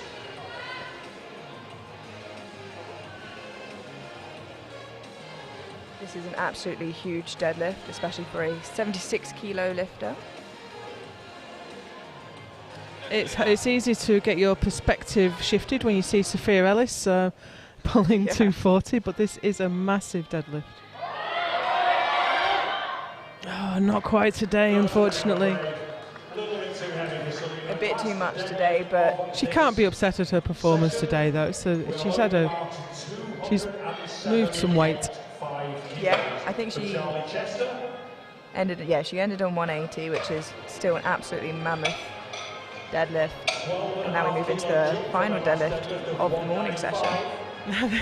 I'm going to say this is a bit ambitious for Charlie. She's laughing as she waits to come out. She's having a good time. She's relaxed. She's somebody that's competed very frequently throughout her career. So I don't think she gets the same nerves as a result. Nevertheless, I think this is a big ask. But maybe today is the day. Maybe today's the day. Yeah. Absolutely. No, unfortunately not.